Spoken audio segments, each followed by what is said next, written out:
Good evening, and welcome to another edition of African Americans Ain't Africans, the thing show that proves without a shadow of a doubt that the so called African American didn't find themselves in America in the trunk of a ship.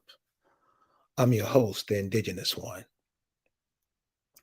And as on every Friday night, I got the Accomack clan mother, Lisa Cypress, with me. And we're going to talk about something that, you know, I've been hearing all these offshoot groups are confusing the youth big time. We're going to show you how that's done tonight and show you how we always seem to end back up at square one because what these people are out here telling the youth, especially the youth, it happened to me, it's happened to a whole bunch of us. These people that are out there trying to, like they giving knowledge, is really doing nothing but putting you back at square one. We're going to talk about that tonight, but we're going to talk about that reparations, why you haven't gotten it, why you don't have it, and why you ain't going to never get it. There's some things that we just don't get. I don't know why. These are things that should be right in your face, and you should go, okay, no, I won't do that. But somehow we keep falling into the same traps over and over and over, decade after decade after decade, generations after generations. It's because we don't like to talk the truth to our children or nobody. We like to keep living these lies, playing. And so since we play, other people decide they're gonna play with you, and you're gonna find out tonight. And I pumped it in the I pumped this, if you want to come in and share your thoughts of what you're thinking, you can join the conversation. Please keep it brief and please keep it on, line with what we're talking about. Because we didn't really talk about dumb stuff. Those days are over. You can go talk to those brothers who are leading everybody to that dumb stuff. They're saying stuff that they should be checked soon as they say it. But they don't check it. We playing this man sport, where we want validation from another man, no matter how dumb he is. So this whole reparations has been going on too long. And have you seen damn near every nation in the world has gotten reparations from America except the children who America produced. And the children that America produced, 90% of them don't even open their mouth. So we're going to talk about the reparation tonight, and joining me is the Accomack clan mother, Lisa Cypress. Lisa, how you doing? Hey Gary, how you doing? I'm Hello, doing. how are you doing? Doing good? I'm doing well. That's great. I want to say hello to the chat and thank you for being the chat that you are, and hope everybody is doing wonderfully. And yeah, reparations, never gonna get it. So why do people still believe in reparations, and why are they recruiting our young folk? Our young folk are so hardly believing in this reparations. It's their life preserver. People have a slogan: reparations for life, FBA for life. You know, they're so invested in this dream, and why is that? I couldn't understand it, and it disturbs me because a lot of these young people are like I said, they are gun ho down on this thing, and no one's really doing anything. If there's nothing concrete being produced, done, filed, claimed for reparations, it's just a bunch of people making talking in circles and saying really nothing.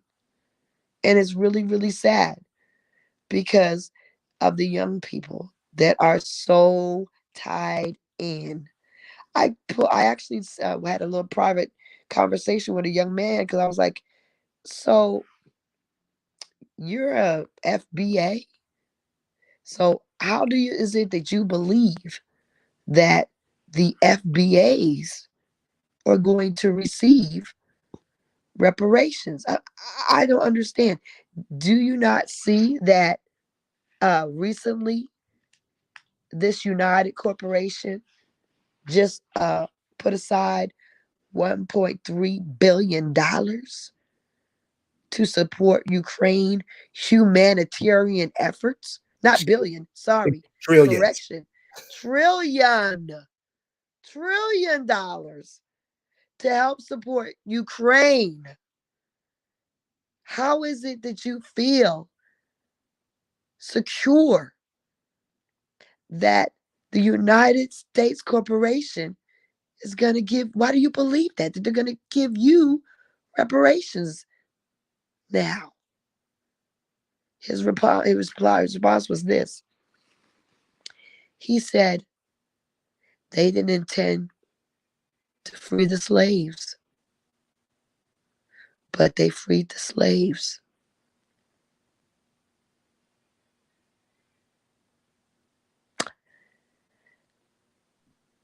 Say that again. They did not intend to free the slaves, but they freed the slaves. That was his response to me when I asked him, why do you still believe that they're going to give you reparations when they throwing out $1.3 trillion to Ukrainians that nobody even heard of before like a month ago? So that's what's happening. We got this magical, mystical thinking that we got a whole generation, a whole mass of our next generation believing in a check that's going to come because they believe, right? And they feel very strongly that they are black, foundational black Americans, which means, I'm not sure, but they say it's because they are the children or the descendants of slaves. Meanwhile, you understand that these people, oh yeah, that's right. Hampton State just did that. They they giving free. Yeah, they're not only that, they're giving these people free tuition. They can go to classes for free for the whole semester up into the fall or some crap. But you understand that if you Hampton is doing it, that these people are coming in all over the country, right? And who was the other people that they just brought in here? What, didn't we just have some other immigrants coming here recently? The Afghans, right? Because the Afghans are in Virginia. They have a whole campus, a whole old like community college campus of Afghans in Virginia as well. Oh, Virginia's stacking it up with some new unmelanated blood. They trying to get all these, but they don't. I just can't even believe it. Like, how do you believe that we just got Afghans all over the daggone place? They have all of like Fort Dix got tents full of barracks full of damn Afghans. Now we got daggone Ukrainians all over the place. And you still sit up there saying, FBA for life and I'm gonna get this. So what does that say for us? So we see the push for immigration here with our young people and the people out there teaching all this dumb shit to the people. What does that mean for us? We got these shepherds hurting our daggone children into submission. And what I need to tell you is that you need to talk to your family and you need to talk to your friends and neighbors and you need to get them to wake up from this daggone ridiculousness. Now this is me. This is the thing. In order for you to really get reparations, first of all, don't you have to claim something? Shouldn't a suit be filed? Shouldn't you be at least going to the World Court or UN or something to make a file a claim? I mean, you can't simply walk around and rally a bunch of children together and act like that's going to get you something, because their whole talking point is that they're trying to get everybody on code. They're getting everybody together on code, and not calling yourself black, you're off code. First of all, you you cannot you can get all okay. Well, okay, let's think about this. First of all, when they're throwing money at Asians for hate crimes that never happened, and this is just within the past year or two, Asians got hate money for a hate crime that never happened. We got people at the border that were, they say were detained, but let me tell you something. When they were at the border, they were given gift bags, gift cards, brand new jackets, coats, pants, and shoes, all kinds of brand new gear, headsets, daggone uh, iPhones. They were giving everything. I mean, I can't be, I might be exaggerating about the iPhone, but the thing is, they were set up with a bunch of gear, a bunch of money, and everything. But then on top of that, they gave them $400,000 or something like that for being detained in a place where they got the best health care they ever got in their life. I know because my friends worked there. The best health care they got in their life, dentistry, everything you could think of, from the rootum to the tootum, they were taken care of. Educated teachers were there. But to hear to hear the politicians tell it, oh, they were being treated like a bunch of daggone pit bulls in a pit bull fight. That's the way they tell it. When these people were set up, they got the best care, medical, dental, schooling. They didn't get that where they came from, running through fields and jumping and going under damn rivers and guts and ditches and stuff. Are you kidding me? But then they gave them a whole boatload of money. Actually, the amount of money they gave them is more than these damn trifling ass people are talking about for reparations. It's more. So what are they asking Because for? reparations, they only asking for like 330,000, something like that, some ridiculously low amount. Oh, 330. Yeah, that's it. You don't even get a half a million. You just get 330,000, which we all know half of y'all can't even damn pay off your house and damn your damn car and your student loans with that shit. I just want to share something with the audience real quick. If you ever get to check out brother Dr. Bobby Wright, Dr. Bobby Wright talks about a condition called menticide. And menticide is when you destroy a person's or group's mind with the intention of destroying that person or group. Menticide, destroying a person or a group's mind with the intention of destroying that person or group. And you can see what we're talking about tonight is a clear case of it. You like Lisa said earlier, you having people coming over you ain't never even heard of. Your people have been kicked around in this motherfucker for forever, and you still referring to yourself as things. This is what I'm saying. This is how they can bring those people over there, because their intent is to get rid of our asses. And one of the ways they get rid of us, if we keep on just being dumb on stupid stuff, like the things Lisa's talking about tonight. Lisa, could you tell us about the HR 40 and what that amounted to? Well, like I said, they really don't have anything currently that they're actually, they're not fighting for anything. And I mean, and the other thing is, why are they not, why is, they should be in the streets with this $1.3 trillion. I mean, if you really are, you know, uh, uh, you know, fighting for something, a organization is actually fighting for something instead of collecting money for a history museum or whatever the hell. I don't know what is going on.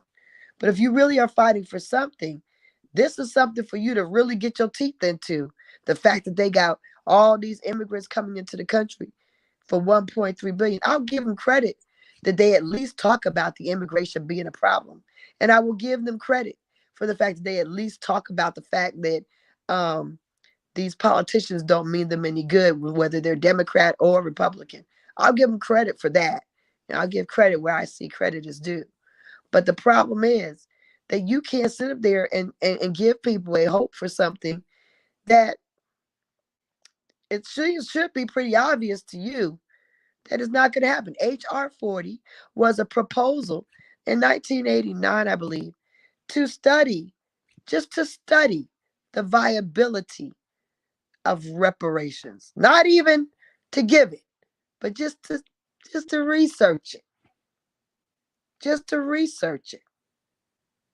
How in the world do you um look at something for 33 years and then that doesn't even happen?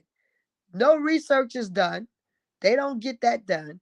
And then based upon the whole case that happened with Tulsa, it's also been stated that in order for you to prove reparations, you have to show that you have a bloodline descendant that is indeed a slave, because that was the premise for Tulsa. You have to show bloodline descent.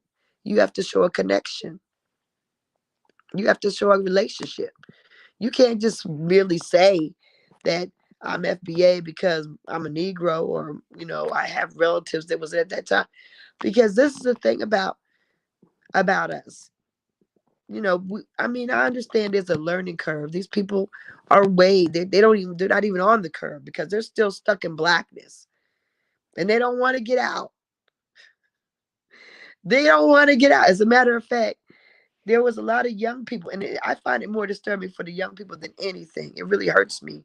There's a lot of young people saying they want us to give up our blackness, especially these indigenous people, these Indians. They want us to give up our blackness. What would they tell us about who we are? And that's true. And when I did think about what they're saying, first of all, it sounds crazy for you to hold on to blackness. But the reality is this: we are all not Indians. We're just not. Some of us are um I don't know. I mean, some of us, a very few of us will be actually African. Some of us will be uh melanated Europeans, whatever that means. Because in my opinion, the melanated Europeans, a lot of them, most of them are indigenous people who traveled and settled, and were trading with these all these other European countries.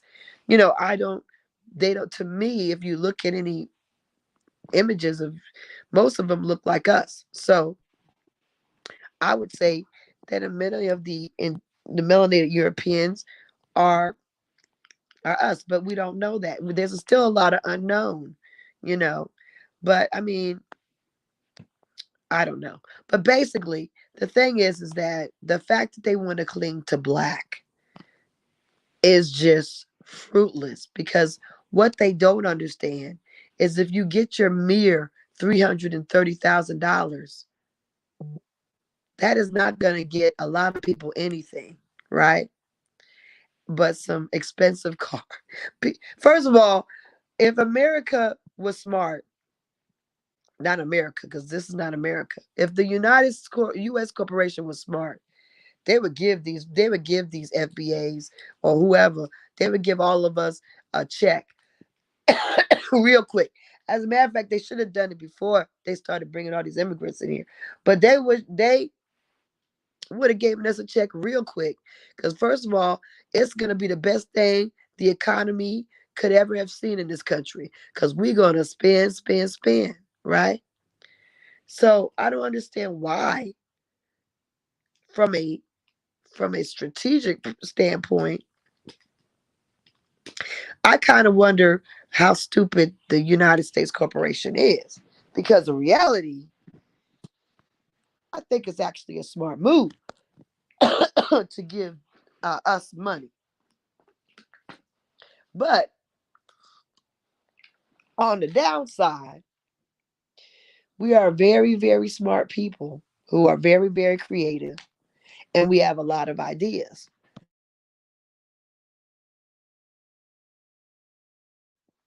We would have another Wall Street popping up all over the place with that little bit of money. A lot of us could do a lot of big things, even though it's not that much. You're right. You can't even buy a decent, ooh, copper color life. You be living like that. I know how you are, girl. Go ahead. I ain't mad at you. But yeah, you're right. Copper color lifestyle says she can't even get a decent house for 330,000. Well, boo. I love it. I love it. You're right. I mean, depending on who you are, how you like to live your life, and what part of the country you live in, that's gonna give you not anything really worth anything. So you're absolutely right. And yeah, you're right. But at the same time, like I said, we're a very creative people, and that little bit of money, a lot of us could do a whole lot with it. You know, if our minds are right. I don't know if our minds are right, but I'm telling you, we're very resilient, creative, innovative people. So it could go both ways. It could backfire, yeah, and it could also just work beautifully for them, and that they have shut us up finally once and for all with a very small check, You and were then we just kind of piff that away, and it's all done. you were And then they could feel even more um entitled to treat us like shit because they paid their debt, so called.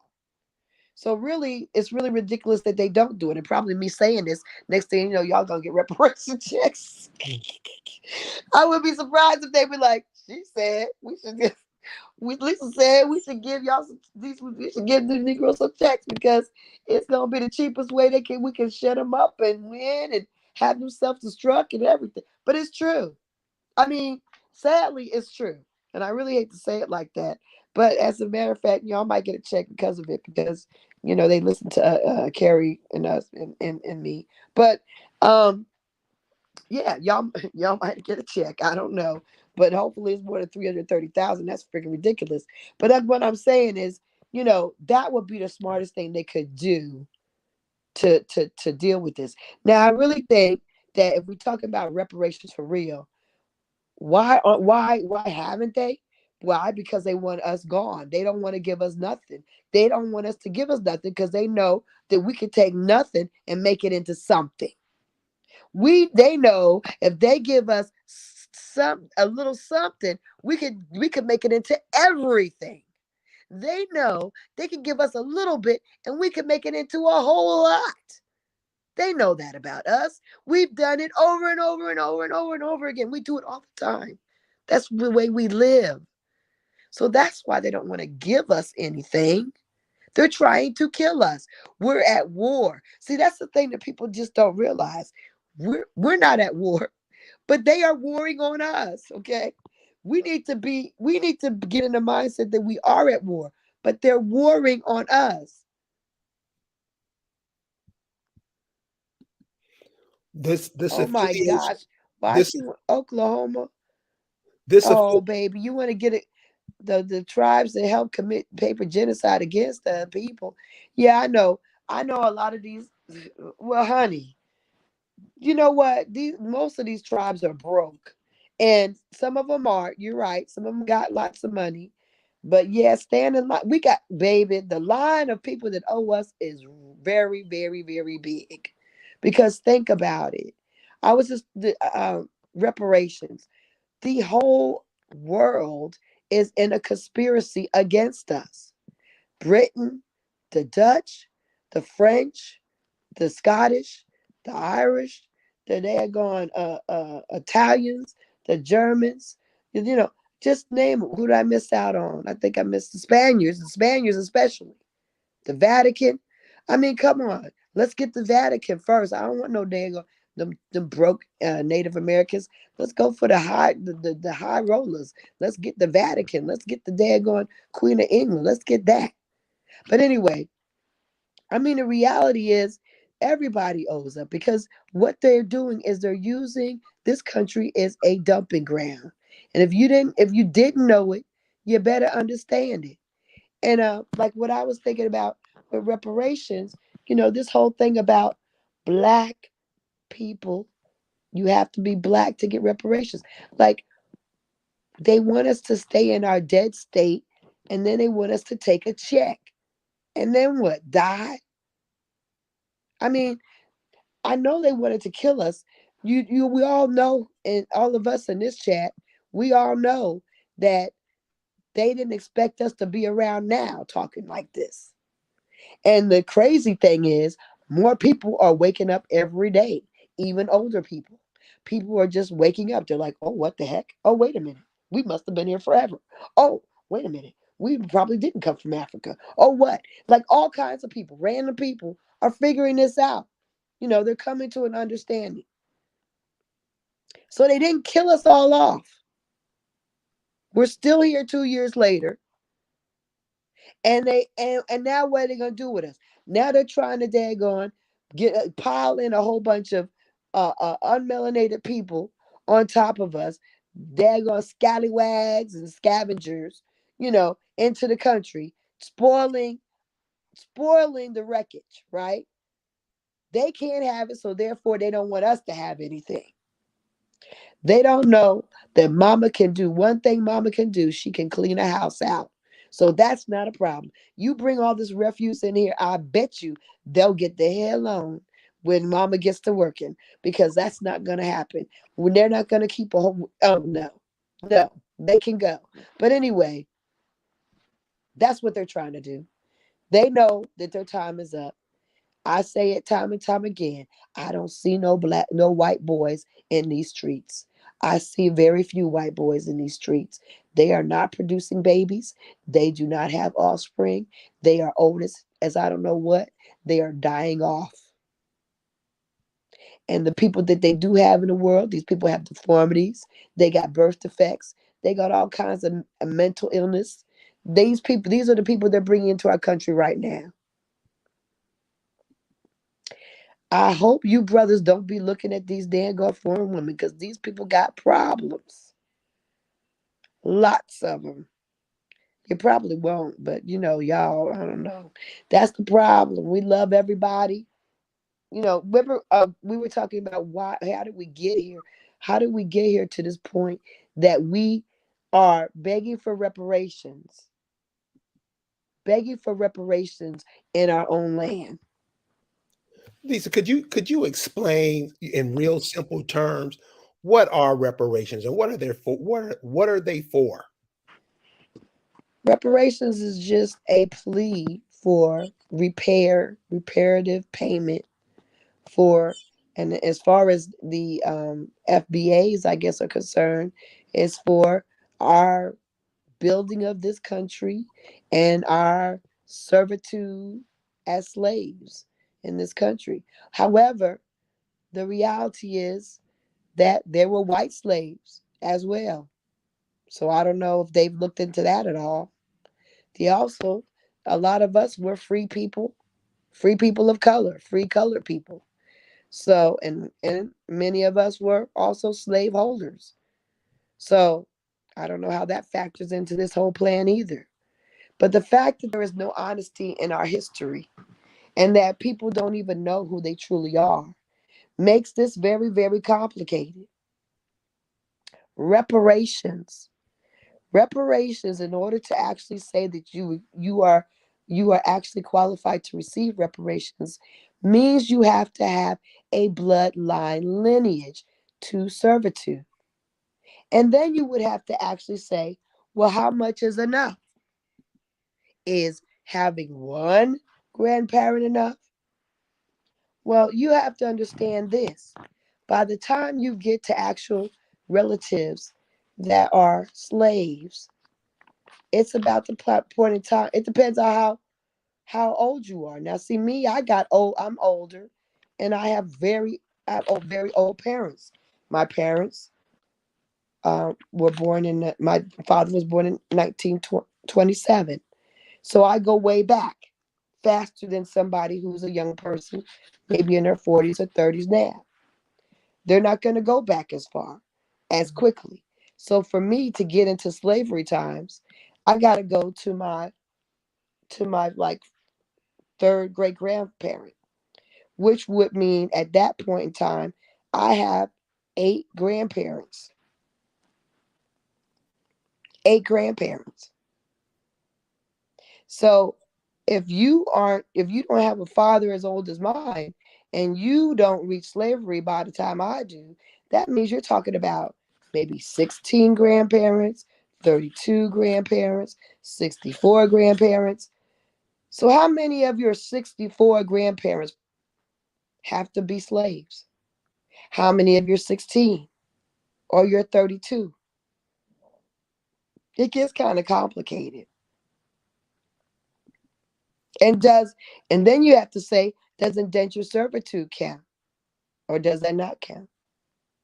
So it's just like it's a silly game. It's a silly game. We know what we need to do is be more clear on who we are. And if we know who we are, then we need to fight the fight. The real fight is to get out of slave status because right now we're in slave status. I heard a young lady say one time, the story of slavery isn't that's what you were. The story of slavery was to make you what you are. Whoa, and it is that's a fact. Yeah. He That said is a fact. that's a code because I mean it's like you were saying. You said the HR 40 went on and it started in 79 or 89. And you said 33 years, within that 33 years, it was dismissed with prejudice. What do you mean by that? Well, when you say something was dismissed with prejudice, um, that means you can't go back again. You can't come back and say, "Well, let me file this again the same way," or "Let me go ahead and file this again." You can't. It's over. It means really that it was frivolous, and really because they had no grounds, because they didn't have bloodline connection to servitude. They couldn't actually prove what they were trying to state, and that's why it really had no, it can't have any bearing. They've established that to be required, right? That's a requirement. So in order for them to move forward, the people that are actually trying to get anything as far as reparations will have to meet those requirements, if that makes any sense. So your bloodline, you have to have a bloodline lineage through slaves, right? So like you'll have to show that you actually have to descend from people who were actually slaves.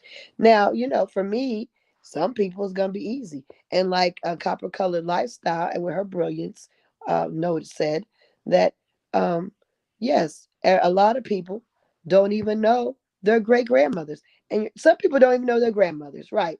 And you're absolutely right, copper colored lifestyle. Some people don't know their great grandmothers, they don't know their grandmothers. So I mean, it's gonna be difficult. Me, I, I have a grandmother that grew up on a plantation. However, everybody in the family has first and last names that are listed in their entirety and their jobs and everything. So, were they slaves as far as chattel? That's debatable. The plantation descendants would say that they weren't. But then there are records about the plantation owner back in the 1700s, their ancestor, that said he was one of the cruelest plantation owners in uh, in Virginia. When you talk about the bloodline lineage through slaves, you would think going that far back, those people, if it was slavery was going on like they said it was, you think those people back there would leave something for their descendants and their children who are here today to find out what happened to them. I never hear many stories of that. That's right. There's no real stories about that, and that's true. And then I see Harry Baker mentioned that his parents were born in the late 1920s, and his parents, grandparents, and they never mentioned Africa or slavery. Yeah, like even though my big mama grew up on a plantation, she never mentions anything about being a slave. That's not, they didn't use that terminology either. They worked there. They lived there. They didn't say that they were slaves. Um, or they never definitely mentioned Africa. They thought that was ridiculous. So, I mean, and then we all know that, Alex Haley was from Virginia, and he lied. That whole story he took was fictitious and plagiarized. So, I mean, how do you prove? Okay, so then you go ahead and prove your slavery, which is kind of hard to do for many of us. And like I said, there's a whole issue of all these white people faking that there's some kind of great, good, heroic people, who brave people who explored and adventured themselves into this new grand land,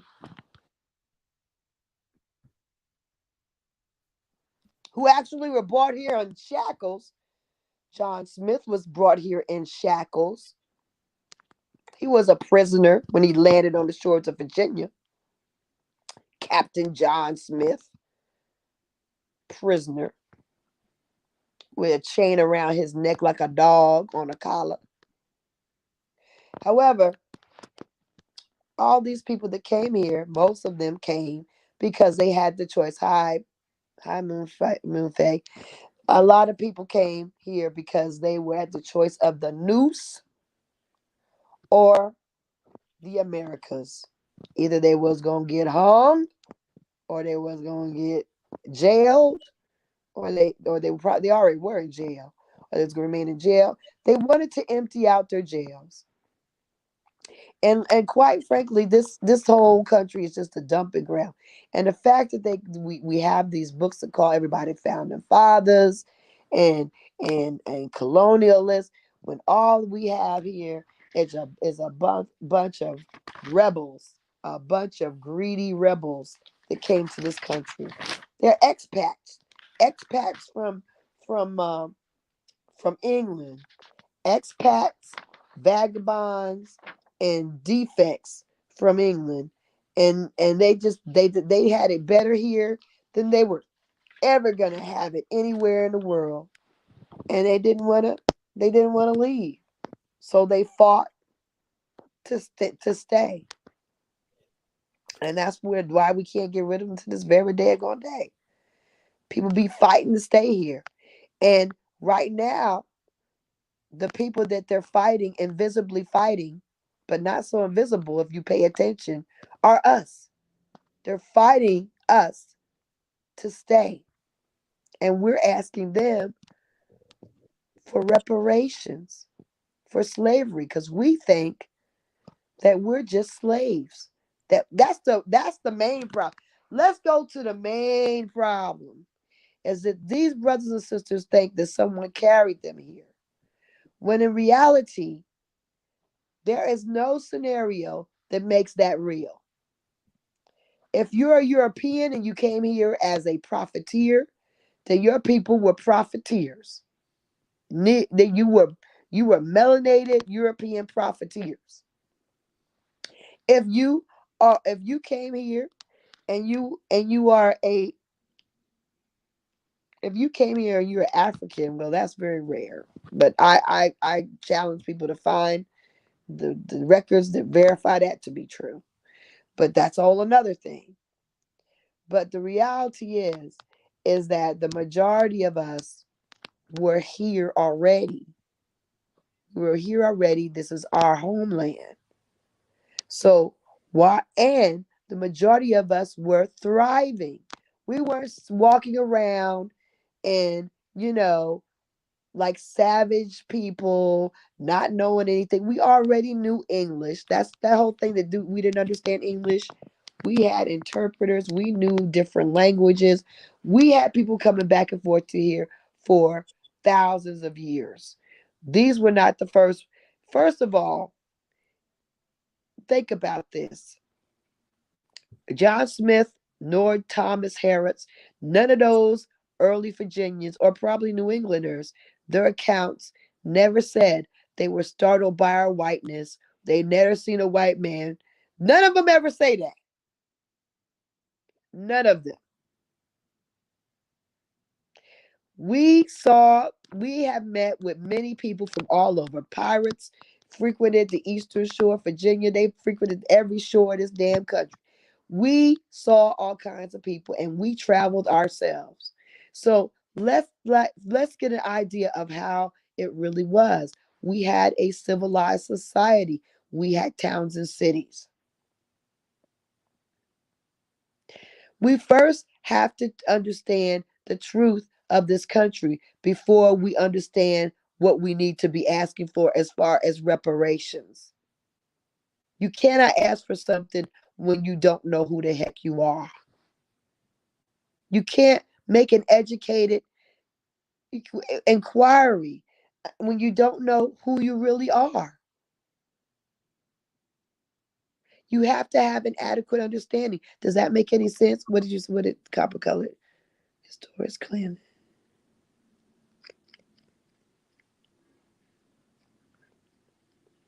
Oh, well, copper color. There's a whole, Mayan migration that it built the pyramids and stuff.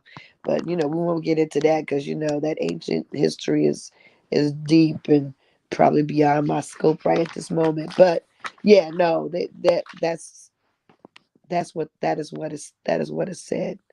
Many of us are lucky about like to think that there is so what is she saying? Many are reluctant, but I like to think that so many more are okay. Could you could you explain that a little more, Dr. J? Because I'm thinking I'm not. Did you get the understanding of that? Yeah. Okay, go ahead, give it to me.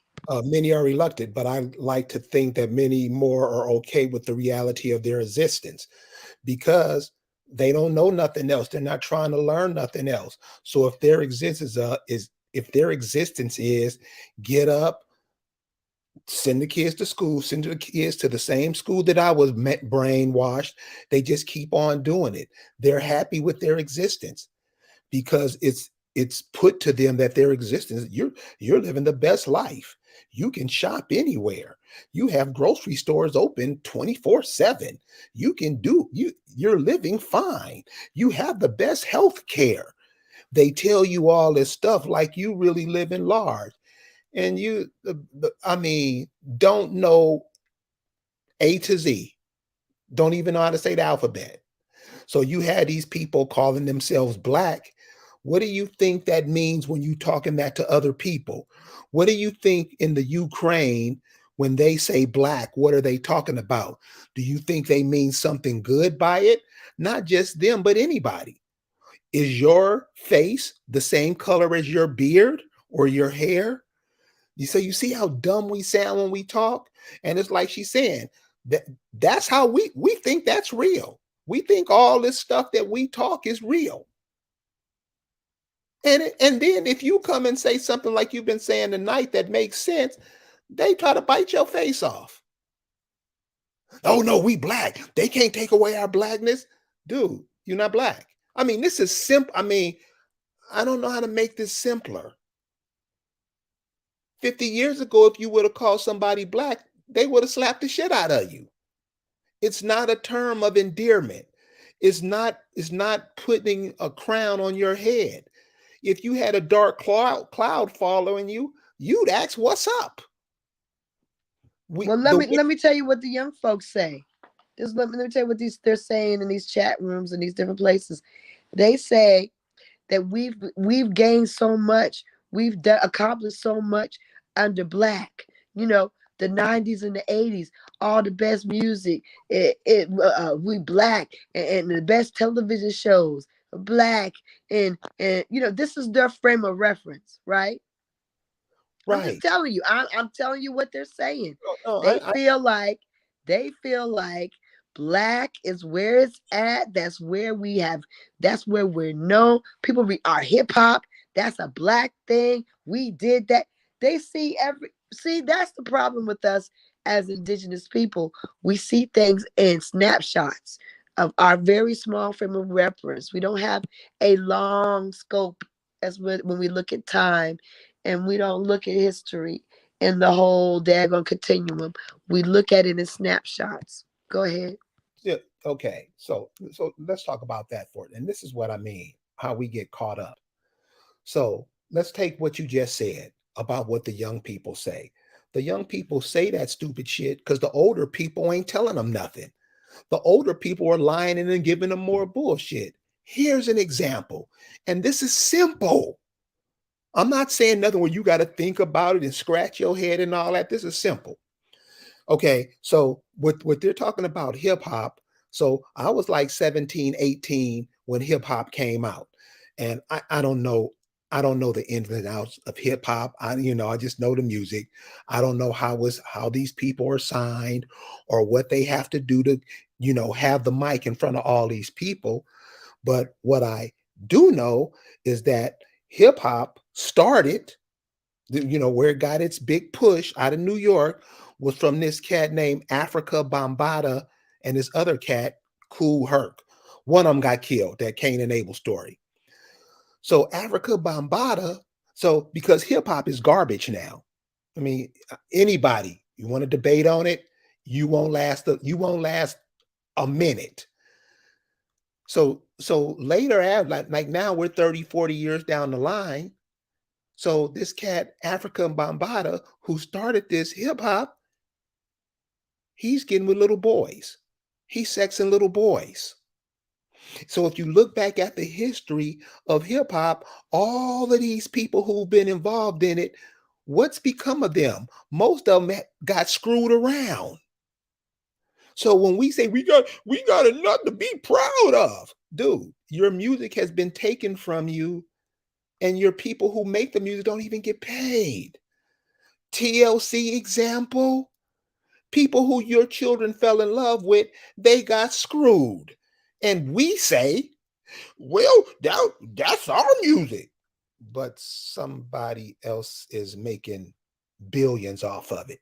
We don't know that. So that's why I get what all these cats going around talking all this dumb stuff. Dude, you're just confusing the kids. You're just confusing the kids. And your ass gonna pay for that. You can't be your children. You don't even give them a chance. You tell them to call yourself that most people think is garbage. I mean, these are 60, 70-year-olds are doing this today. You can't call yourself what your people call themselves. I mean, it's that simple. Yo, Lisa. Yeah, you're absolutely right. That's facts. That's facts. I mean, it's a shame. Right? I think, yeah. I mean, that's awesome. What you just said actually made me feel real bad. We got some really good people in the chat making some very good statements. If you guys want to come up and say something before we come off this program, I'd love to hear from you guys because you got a real intelligent chat going on. I've noticed. Not that there's never not intelligent, but you know, I'd like to be able to benefit from it. Um, yeah, I mean, this is what you said was real. Like, where are these people that they are so ignorant that they are misleading our children, right?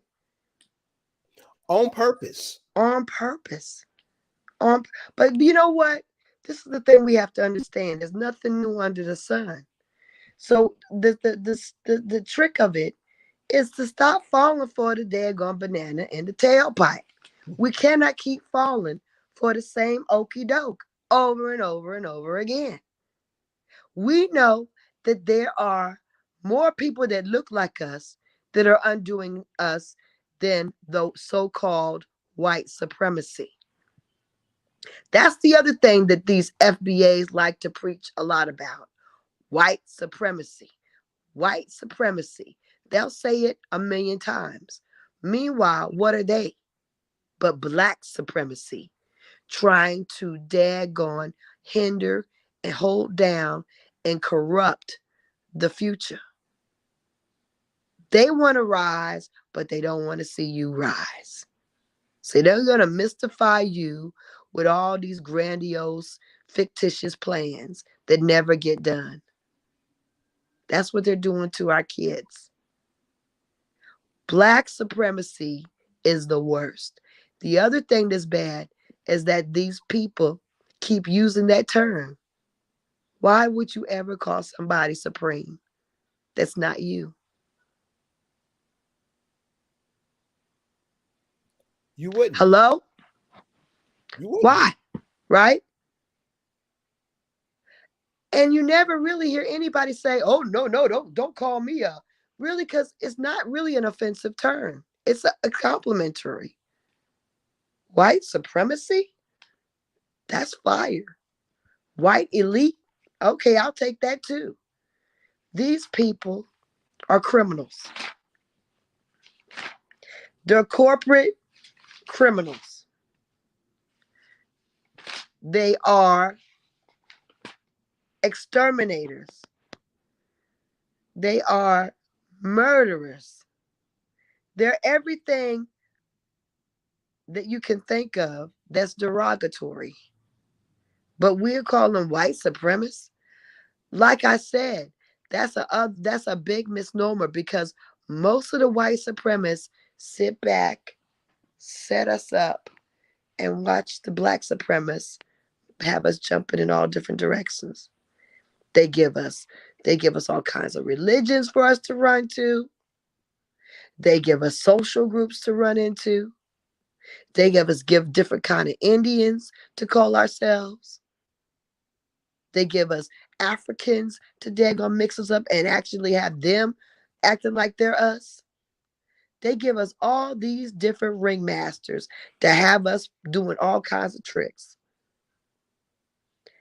That's the biggest thing that they do, is set out black supremacists to daggone control us. And those are the ones we need to look out for. And you have a history full of them. And Not even a history. We presently have them right here on YouTube. Tons of them. The majority of the people on YouTube are black supremacists. They have millions of followers who are there to just get you confused. Half of these people are misogynistic homosexuals. Yes, I said it. Misogynistic homosexuals. They hate women and they're homosexuals. what was the term you shared earlier? Buppy? No, see, you don't even know the word because you're a man, a real man, Carrie. Because real men, that's okay. I'm gonna say it because you're gonna make me go there. Y'all, Carrie's gonna make me go down the road I don't really want to go, but I'm going. No, but Um, no, but let's put in a little bit of context. yeah. Okay. So Okay, let me I say this if you don't want to say it. I don't really want to, but I'm not gonna say who I was listening to, but I was listening to uh a broadcast of a people that are in the ADOS realm of reparations people, right? Broadcast, and I was listening, and this person was and not commenting about um reparations, but the person was commenting about um Josie Josie Smollett, right? And referred to him being Juicy Smollett. Had a picture of him in a jumper, orange jumper with a kufi, with a kufi, kente cloth kufi, and called him Jose X, Juicy X. He called him Juicy X, right? And also said that he's gonna go get him some boo pussy. Now, I asked Carrie before the broadcast, I said, Carrie, do you know what boo pussy is? Boo pussy. And he was like, no. What'd you say, Carrie? No. He said no. You said it was And I said and I said that's because you're a whole man. And somebody in my house thought me and Carrie was arguing. And no, I said no, we weren't. I wasn't arguing with Carrie. I was just, shouting that he's a real man, and that's why he doesn't know. But boo pussy is a term that is often used by homosexual men, and being a female, being in the presence of homosexual men or having male friends who are homosexual. I know, I've heard this, and I explained to him what it was, and it's butt pussy, and of course Carrie just went dead silent. And I said, this person uses that terminology like, shoot, just those that are around like every day, maybe 20, 30 times a day. And does it in the room with his children. You can hear children in the background and playing and all kinds of stuff and using that terminology. I'm just saying. so So this is the thing we have. You have to understand that person using that kind of terminology, what are you doing? What are you really doing? What does this have to do with edifying anything or building or fighting for anything? How is this going to help us move forward? What is it that we can really do? And what do the people, what is, and even, okay, I don't get it. I don't get using that or putting that kind of image in my, just the term puts a certain image in my head that I don't really want in my head. I don't want it there. this is for the people who might say sometimes I may go off on the rails. No, it's just simple communications, and I just want to show you this what I mean. And this is from Light of Life. He Yeah, says that's people. what it is bussy. See, I don't even know how to say it right. See, that's just great. Thank you for correcting me, Paul. See, I don't even know how to say it right. It's bussy. And it's even that's more disturbing than pussy. But it's bussy, And I'm like, pussy, really? I mean, Yeah, but that's anyway, what. no. So let me go back Go to this. ahead, go ahead, go. I'm So, gonna shut so my so mind. this is what I mean about communication, guys. So this is Light of Life, and this is what he's saying, and this is what I mean. We have to understand these terms and words that we use. If we don't understand them, we're just fucking ourselves every time we open our yap. Check this out. People being called black is due to how dark our skin is. So, in communicating with this brother, the first thing I'll ask him, what does the word dark mean? And why are you referring to yourself as dark? Dark isn't a word that means, it doesn't mean anything. It puts you forward. It's just putting you, smashing your face in the ground. Dark means horrible. Dark is sinister. That's what the word means. Just look up the word. So how come we don't never look up these words? Just as and that's what I mean. They train us like dogs because we don't think. Whatever word that's given to you, that's what I is.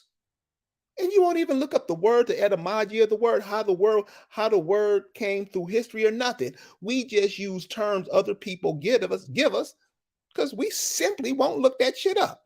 Being dark brown or having skin that is so dark it appears jet black. Who do you know that has skin that's jet black? These are the words that Lisa was talking about earlier. We spell cast on ourselves. And so this is what he would get from me if I'm talking to him like this. Just imagine if this cat is talking to his children. What do you think that puts in their mind? I don't know. Nobody never told me. You see, we use words and shit. You should know this by the time you 15, 16 years old. But we don't never know. I didn't know. Jesus didn't tell me. This is how we come across. And this is how people around the world, you think when you think Ukrainians say black, and when they say it, do they say it's with turban endearment? Everybody I know that says the word black say it like they trying to smash your face in the ground when they say it. Black. It's not nothing that's a cool word to say. Number one, you're not black. That's the first thing. You never met nobody that's black. Nobody. But you keep using it saying, oops, I forgot. I didn't know. Dude, that's menticide. That shit is menticide. I didn't know. Nobody told me. Huh? You can't look at you can't put your hand in front of your eyes and see it's not the same color as your cell phone. That's how twisted we are.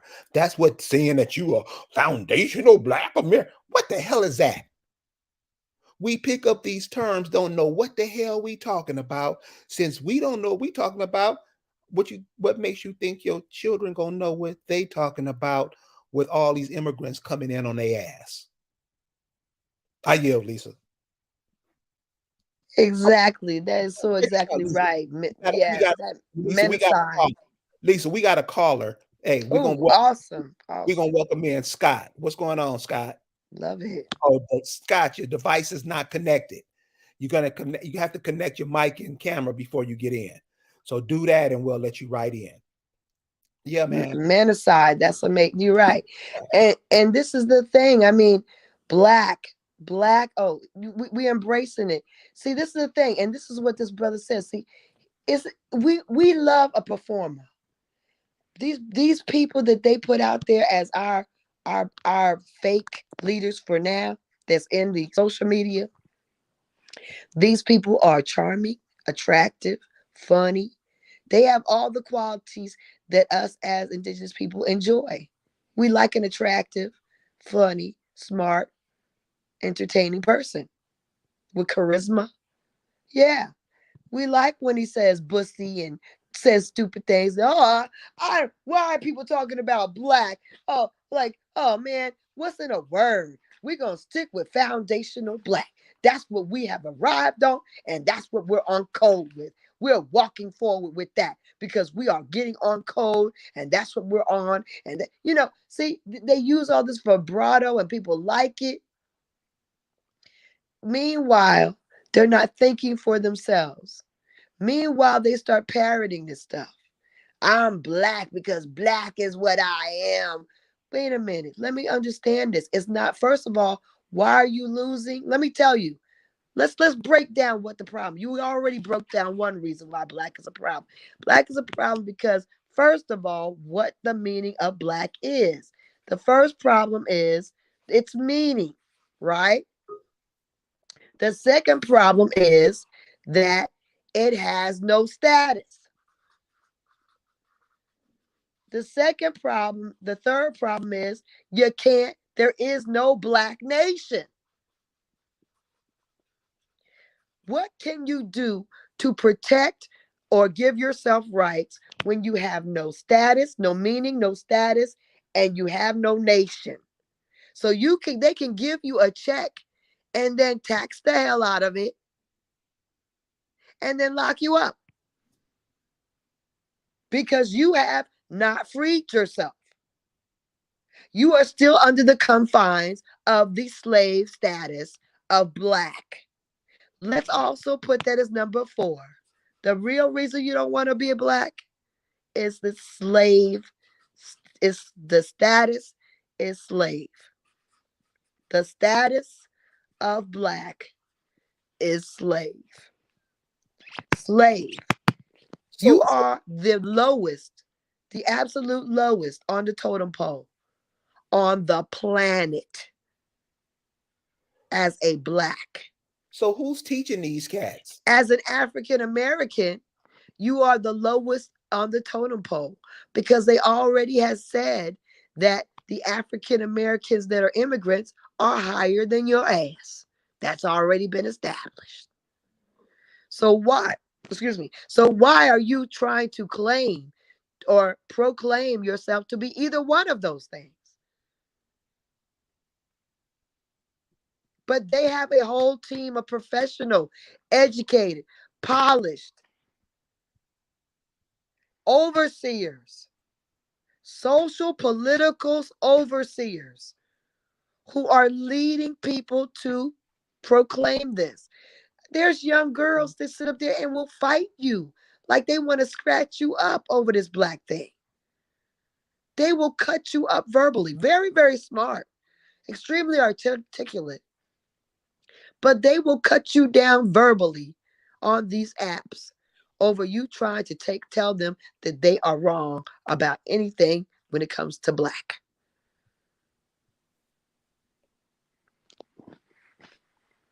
Their uncles, guess they would be my uncle age, that would tell you in the 1950s, if you called somebody black, you getting your ass kicked. It was a real derogatory term because those people realized back then that they were trying to erase them out. Instead of doing it quickly, they had to change it and lead you into that. Before they were calling you black with the Black Panthers and the Black Power. That's another a part in history where we made ourselves look like asses. That Right. that was a joke. That whole 10 years was a total embarrassment. James Brown singing "I'm Black and I'm Proud" with the perm in his head. This is how we get twisted. This is menticide. This is what's put on you. I know you love it. I know you love James Brown. I'm saying what he was paid to do, to teach your kids to be like that, to be confused. And many of you today still love that. Huh? So, how do you think that all these foreigners have beauty supply places in your neighborhood?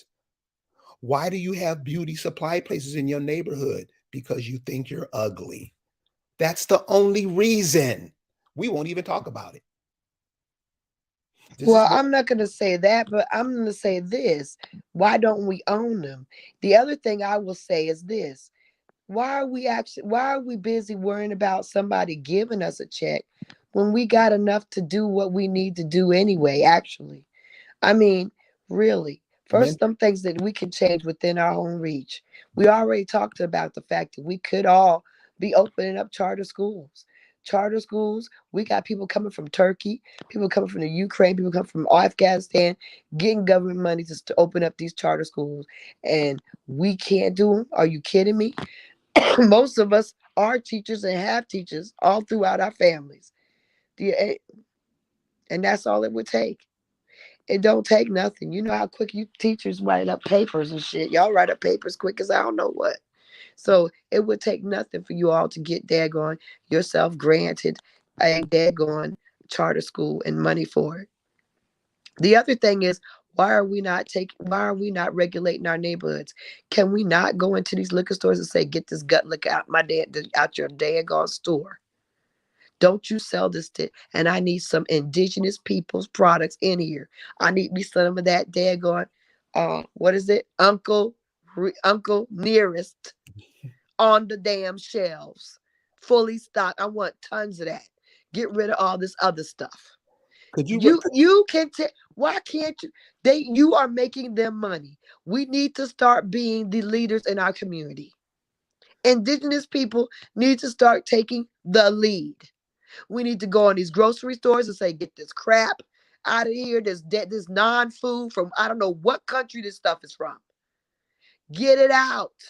You're not gonna kill my people with this trifling food. It's not right. or would it be easier, like you say, do it yourself? Have your own have your Well, own I mean, yeah, one step at a time. But there's various routes to empowerment. I got eggs. I can start selling eggs. You know what I mean? But I'm just saying, there's many steps to empower. You got garden, you start selling. Yeah, or you seek out your indigenous people because they got indigenous growers that will actually deliver baskets of produce. Here in Atlanta, they got people that's a co-op. They'll deliver you a box of damn fruit and vegetables. You can order from them. There's an app that's like a black, well, Lord goes that black name again, a black app that shows you how to buy black. It will tell you where there's people in different areas of town or different different locations where you can get products from your people. But yeah, there's many routes to for us to get to self empowerment.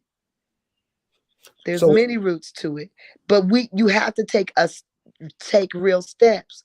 And one powerful way is to not take on names that demean you and give them names that elevate them. What insane person calls yourself black and then calls somebody else a white supremacist in the same damn breath? I Does don't that make know. sense? They're not supreme. Why would you call somebody a white supremacist? What? They're not supreme. They're insecure. They're desperados. They're anything but supreme. They are desperate, greedy people. And the people that are the black, daggone supremacists, are desperate, greedy people. They are desperate to maintain their fake status and desperate to keep you where you are because they feel their success depends on keeping you oppressed. And that's what their daggone white counterparts tell them. And that's how we got undone out of this country to begin with. It was people that looked like us that took everything from us and gave it to them. And they're doing it right now. James Brown went in and was hugging and kissing on Nixon.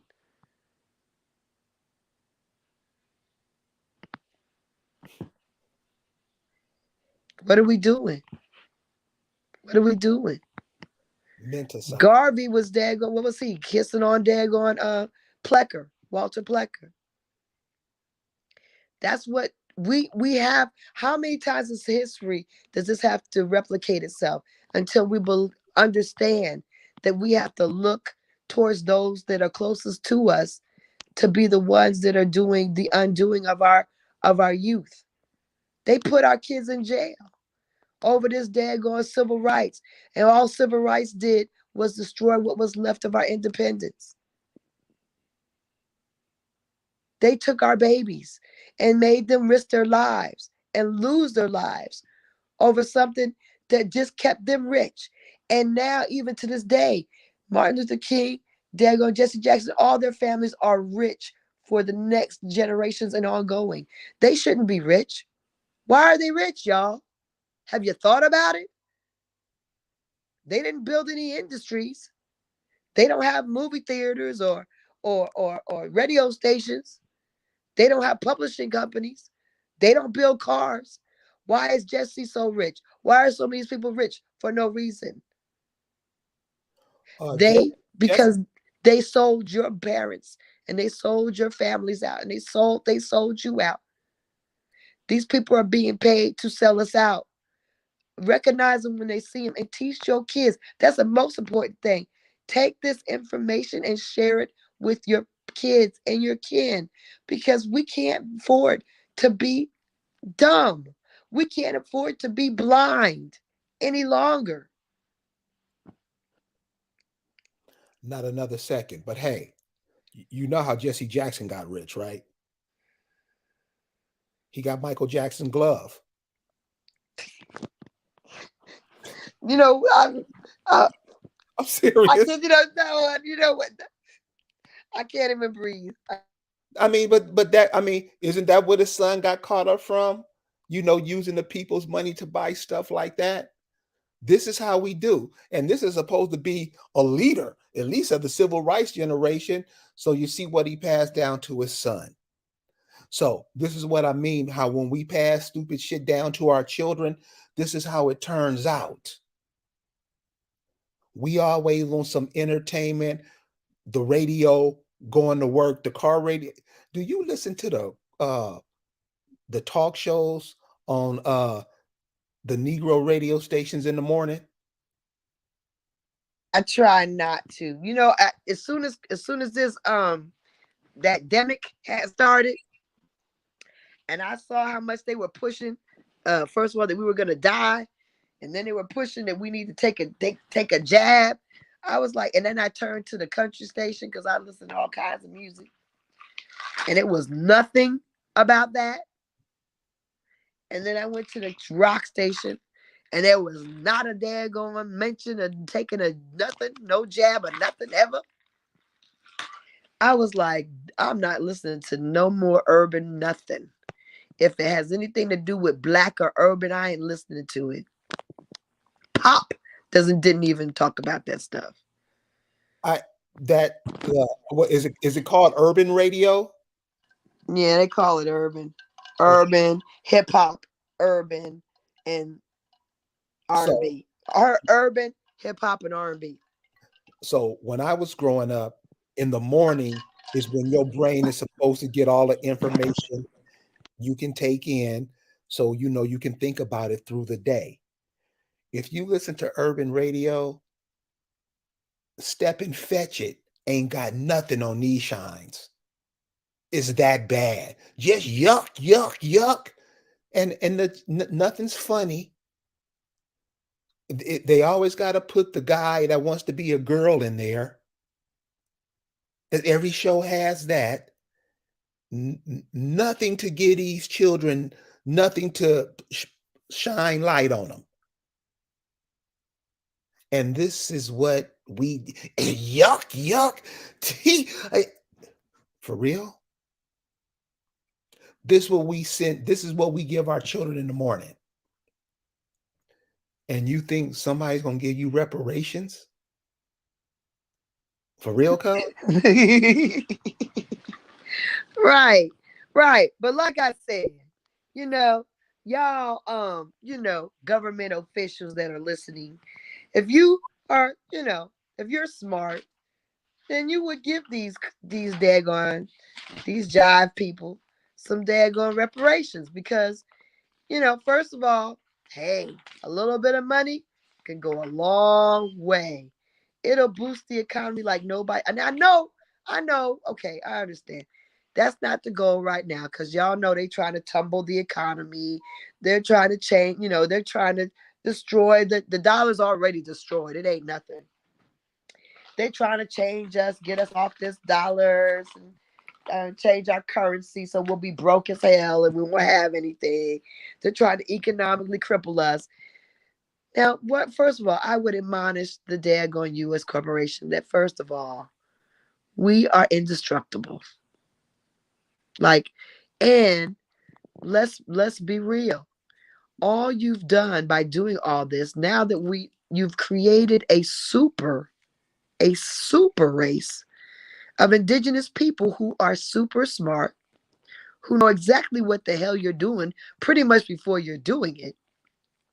And we can withstand bad poison water, poison food, poison air, radiation, and your diseases. So what the hell do you think you're going to do?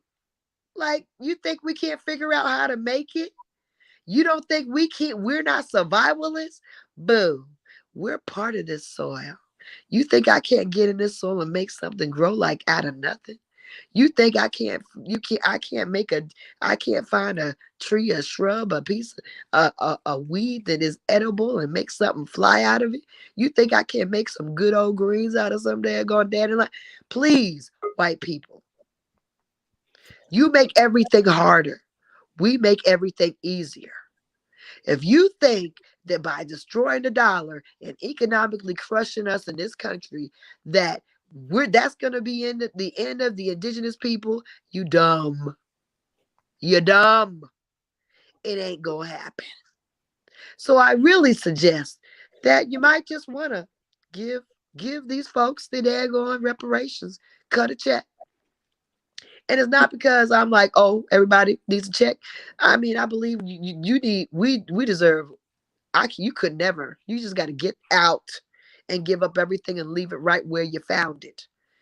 That's what you really need to do. But the reality is, pay a check and it'll be a lot less headache. And you know us, we get real appeased real easy.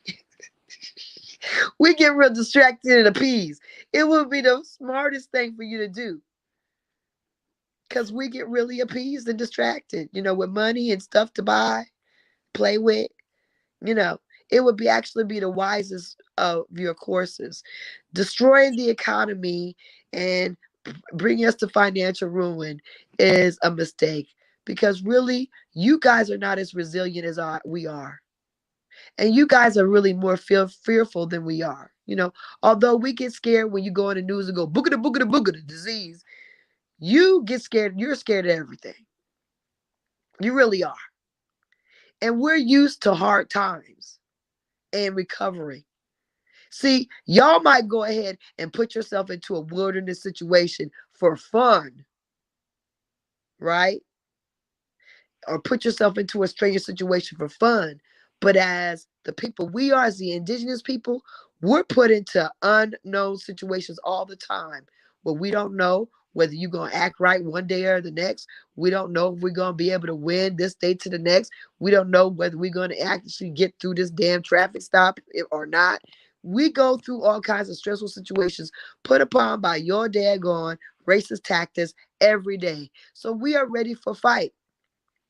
You're not, because you're not stressed upon like we are. You don't have that muscle toned, boo. So if you're gonna put some kind of collapse into the system and you think the fallout ain't gonna hit your weak ass first, you're wrong. So I suggest that the smarter thing that you could do is probably just give some people some money and let them just overdo themselves into daggone oblivion. They won't have anything to complain about anymore, and a lot of people just gonna fall asleep. Now, I will let you know that many of us are still gonna be on the march. We're gonna get our stuff back, so that's not gonna stop. But you're just gonna have to understand that you're just gonna lose in that count. Just go ahead and get yourself ready to give up on that. But it will be much better than this dumb plan you have with all these immigrants coming in here that are disgusting and diseased and criminal and trying to destroy the whole economy. That idea is for shit. That needs to go away. But anyway, yeah, reparations.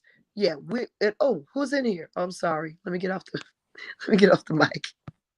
All right, here we go. Hey, we welcome Scott. Scott, where you calling from, Scott? Hey, y'all, brother, Indigenous One, and everybody on the panel, and everybody in the chat. Hey, my name is Scott, and I'm calling them from Illinois, Chicago. And you don't know that you be talking to my daughter sometime, Frida Moore. Oh, okay. Yeah, Frida. Yes. Yeah, I'm her father. Oh, So what's how? I'm not too much a stranger to your channel, but I just don't come up. Oh, cool. Well, thanks, brother. What's on your mind this evening? Well, I see y'all have this discussion about this word black, Yeah. and his great appreciate it and great need and his definite need to be out here again. And I hope I'm in the right conversation here. What I'm gonna say about this word black. Okay. So okay, so if we, like I tell the young fellas, that we shouldn't use those term black because black it was labeled that our people labeled those peoples over there that you call them white today was black. Anyway, if people study their history and go into 1492, they had their so-called identity chart for our people, labeled them from what Indian first, colored, a Negro next, 1492. That chart. Okay, but anyway, they are identifying our people as Indian, and then if you bring them up to 1871 when they changed into the corporation, the United States Corporation, during that time when there was a petition, the United States Corporation to be given a constitution for their corporation, and as well in that petition to Congress, they told their Slavic slaves that if you identify with this word white and come over here in America and take these people's identity, because we don't kill a whole portion of them peoples off, though Indians off on this landmass they call America, and we'll give you the status of white. and you're going to work hard against those Indians, and we don't push this black on them. This happened in 1871 when they were setting up the corporation. So those people petitioned Congress and they passed that bill to allow those people to come in here and work against us and push us into a static mode of black Negroes and stuff like that. And then you bring them up again in 1960 something when Martin Luther King was pushing this stuff. You know, they are working hard to get the so-called black folks behind Martin Luther King for to pass a bill for the keep continue to put us in the back seat.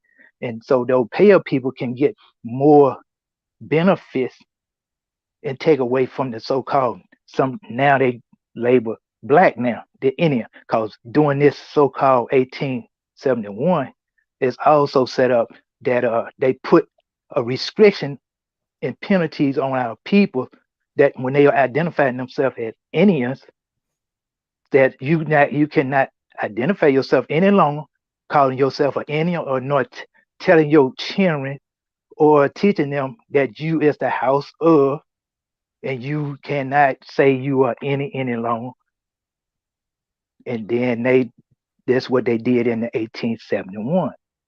And they say, okay, there's gonna be a fine, and then in most likely imprisonment as well if you start doing this, identifying yourself as Indian and teaching your children of their Indians. And don't call your surname as well. And therefore our people were getting lynched on those things when they were teaching our people their children. And then there's a whole lot of massacre came in on that black word. Cause anytime a group of people, them white folks, you call white, was trying to take the shackles off of them as black, cause you know, black on this earth, it stands for death. And if they didn't want it, cause they'll massacre those peoples all over the place on this earth when they identifying them as black. That's why they signed the contract and take that labor off of them and give it to the Indian that call themselves and identify themselves as black. That's why all this massacre going on this earth today against the so-called Negroes of the day in America, because they identified with that word black. Now, anybody that our ancestors labeled as black, and they wanted, they made a order, and they said it in law, and say we're going to allow you to call yourself white now, and we don't force it black on people that never heard no word black before.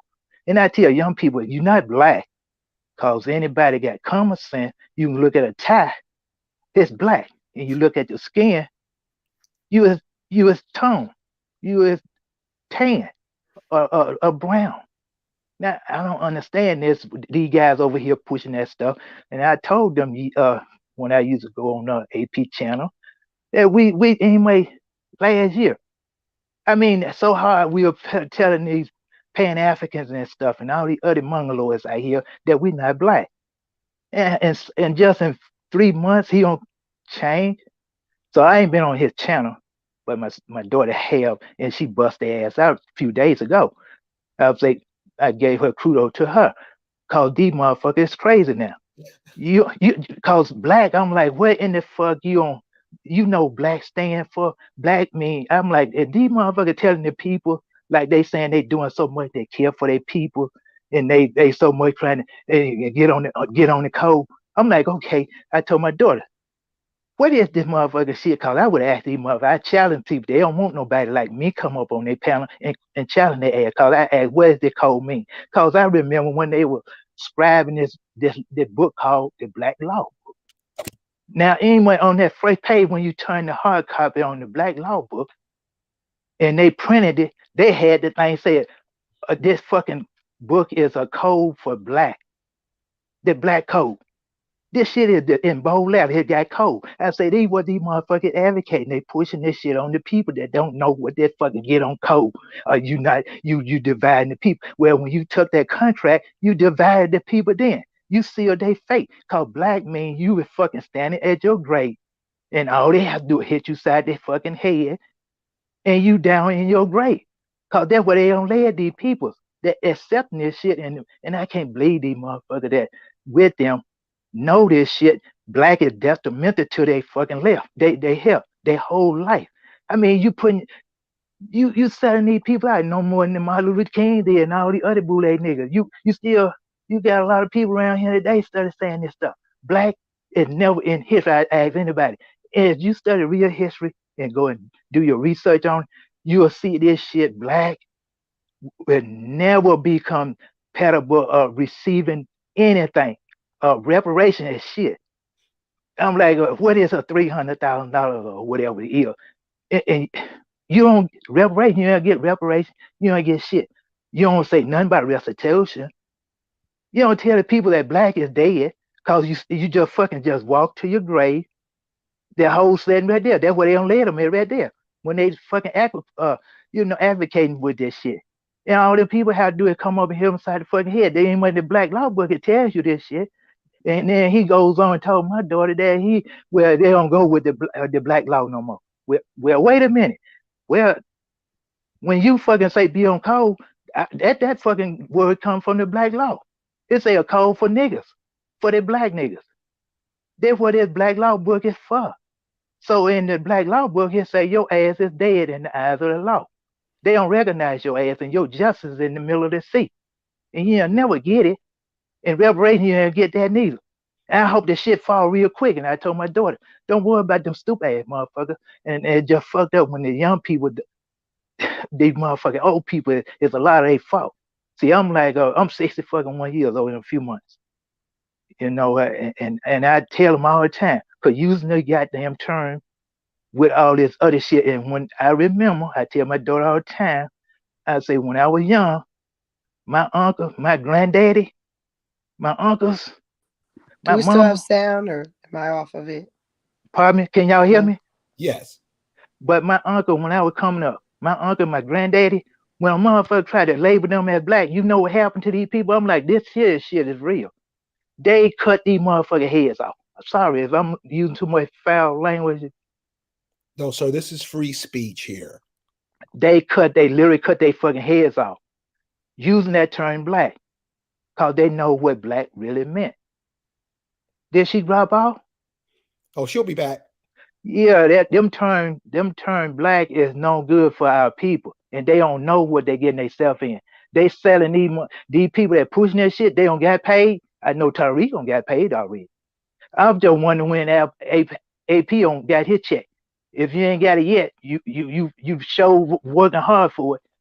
Cause anybody else that hook their chain to these motherfuckers that know what I'm talking about, that law in the fucking law and anyway in the constitution, cause you ain't telling the people how to really talk. I'm teaching the people. How you teaching the people? You don't have to use that damn black term called black is dead, because when you're teaching the people, you'll say, hey, get away from that word black. Now if you is the Indians, and the Indians, you gonna fucking go with this, you're gonna go with the organic constitution, you're gonna look at you gonna look at the flag, damn it, the Confederate flag. You don't look at that Confederate flag, the Constitution, and the treaties, and this how you don't teach the people how to fucking liberate themselves out of this fucking system. But they ain't teaching this shit, and they know it is. But yet again, they looking for a fucking fiat. They don't fucking care. These people they just taking the people to their fucking primrose lane. They standing at their grave site and they don't know it. That's why these motherfuckers pay people's always running around here shooting them. And they wanted to talk about, I'm a suitor. You can't sue no motherfucker and get no liberation, or you might get a regress. You can't get regress. You can't get nothing when they using. You say you already dead. You subscribe to dead, so they don't care. They don't get it. I hope I ain't over talking here. Well, brother, I just want to say thank you. You shared a lot with us tonight. And hey, brother, come and speak to us some more, man. We're gonna hit the next caller and keep it moving, brother. Yeah, go ahead. I can stay, right? Yeah, oh yeah, you can stay. Oh, okay. Go. I'm on silent. Okay. Oh, cool. Hey, JM Hotel, what's up, homie? Polito, What's going Jose, on? What's going Can on? you hear me, brother? Can you Huh? hear me? Yes, Can sir. you hear me? Peace, family. How you doing? It's been a minute. I'm having a problem getting on and the chat and all that stuff. Like I'm being blocked and this and that. So that's not my predicament that's going on. I don't think, my opinion, that we're taking advantage of the things that we should be taking advantage of. You know, and I think one of the main things that we should be taking advantage of is the media. The media started our demise, and we are not fighting back through the media to correct it. And I think that that's what we should do. Everybody that's in the chat, everybody that's a subscriber, everybody that's on these other platforms who know who we are and what we should be doing and what we want should be out there screaming to the mountaintop, and we're not taking advantage of that. You know, I mean, Brother Malcolm said that the media can make either they can make people love us or hate us. But unfortunately, they decided to make people hate us. And being that we know that, what are we going to do about it? So we have to start doing things like Kerry, Empress Lisa, and a lot of people are doing things. But the people in the chat and whatnot, we have to start doing things. We have to use that social media. You could be on a Facebook posting every day, all day about what you're talking about. And we should be doing that, flooding them with the information, so that's all they see, you know, and we see how it goes because it was happening at one time. And now I don't see hardly nobody doing it, You know you why? know. Because they shut everybody down, man. The like even I'm actively suing for my land against PNC Bank in Yeah, Northampton County. Unprecedented, hasn't been done before. My indigenous people's land, the Appomattox land, and I can't get the story out. Like I can get it out when they want to get it out locally. I um hear you. it's shut down. And then like if you and a lot of times like when when I post a lot, and I may not say anything. My sister, she'll post something and it's not even anything. She'll say something or say something that's dumb, or she'll get in jail for like 3 days or whatever. People, when they know that you are doing right now, things are real high. They Mm-hmm. know that we're waking up.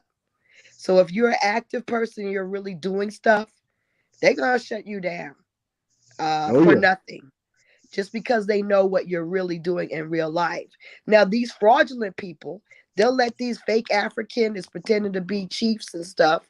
They'll let them on all day, twice a day, every day, True and that. that's how you know that they mean you no good.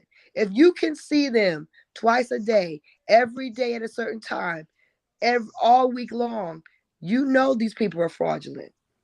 Because when you're really doing real things to try to really wake people and do things in the community, they ain't gonna let you on like that.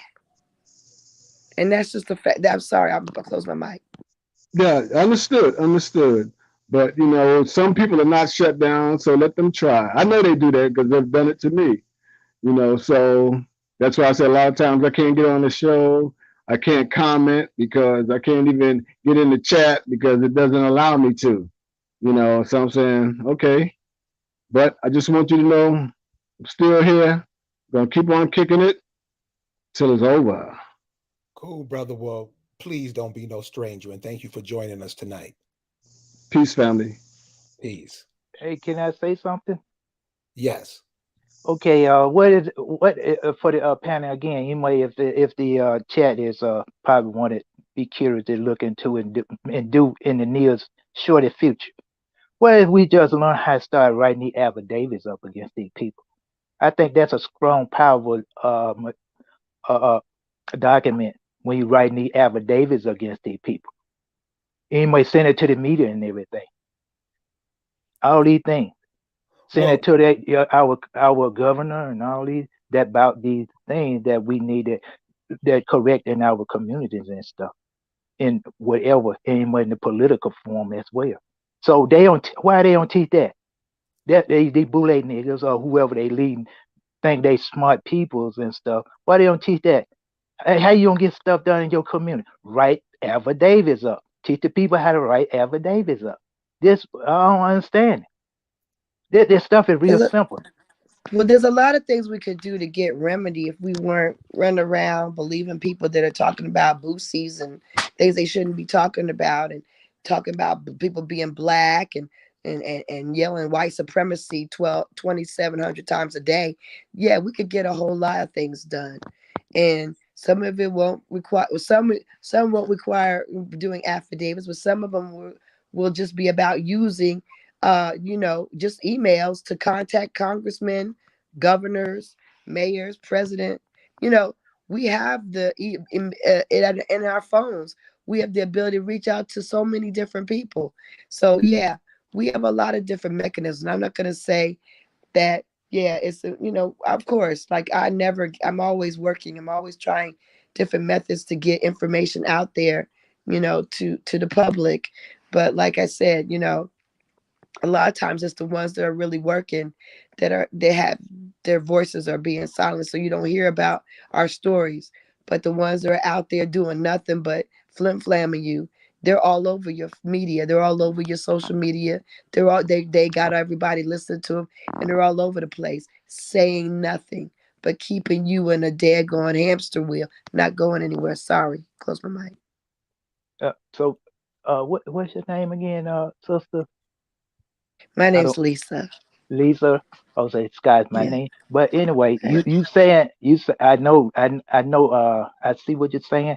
Anyway, doing what you're saying on through the emails and stuff.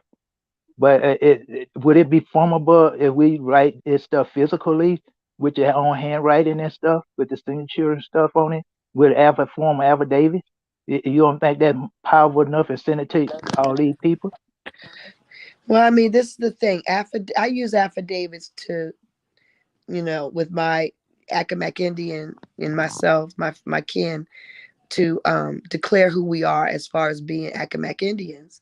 So I have an Accomack Indian that's written out that it actually declares who I am, what the U.S. has done, what our rights are, and it changes it changes our status from being African American, black, or what have you, to being the Accomack Indians that we are. This can be done by anybody who knows their real lineage. I am more than happy to help anyone if they need help with an affidavit that does that.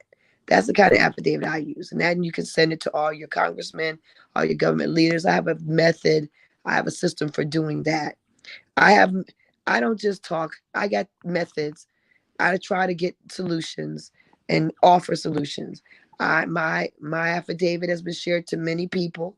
A lot of people are doing a lot of fake fraudulent things with my affidavit to this day.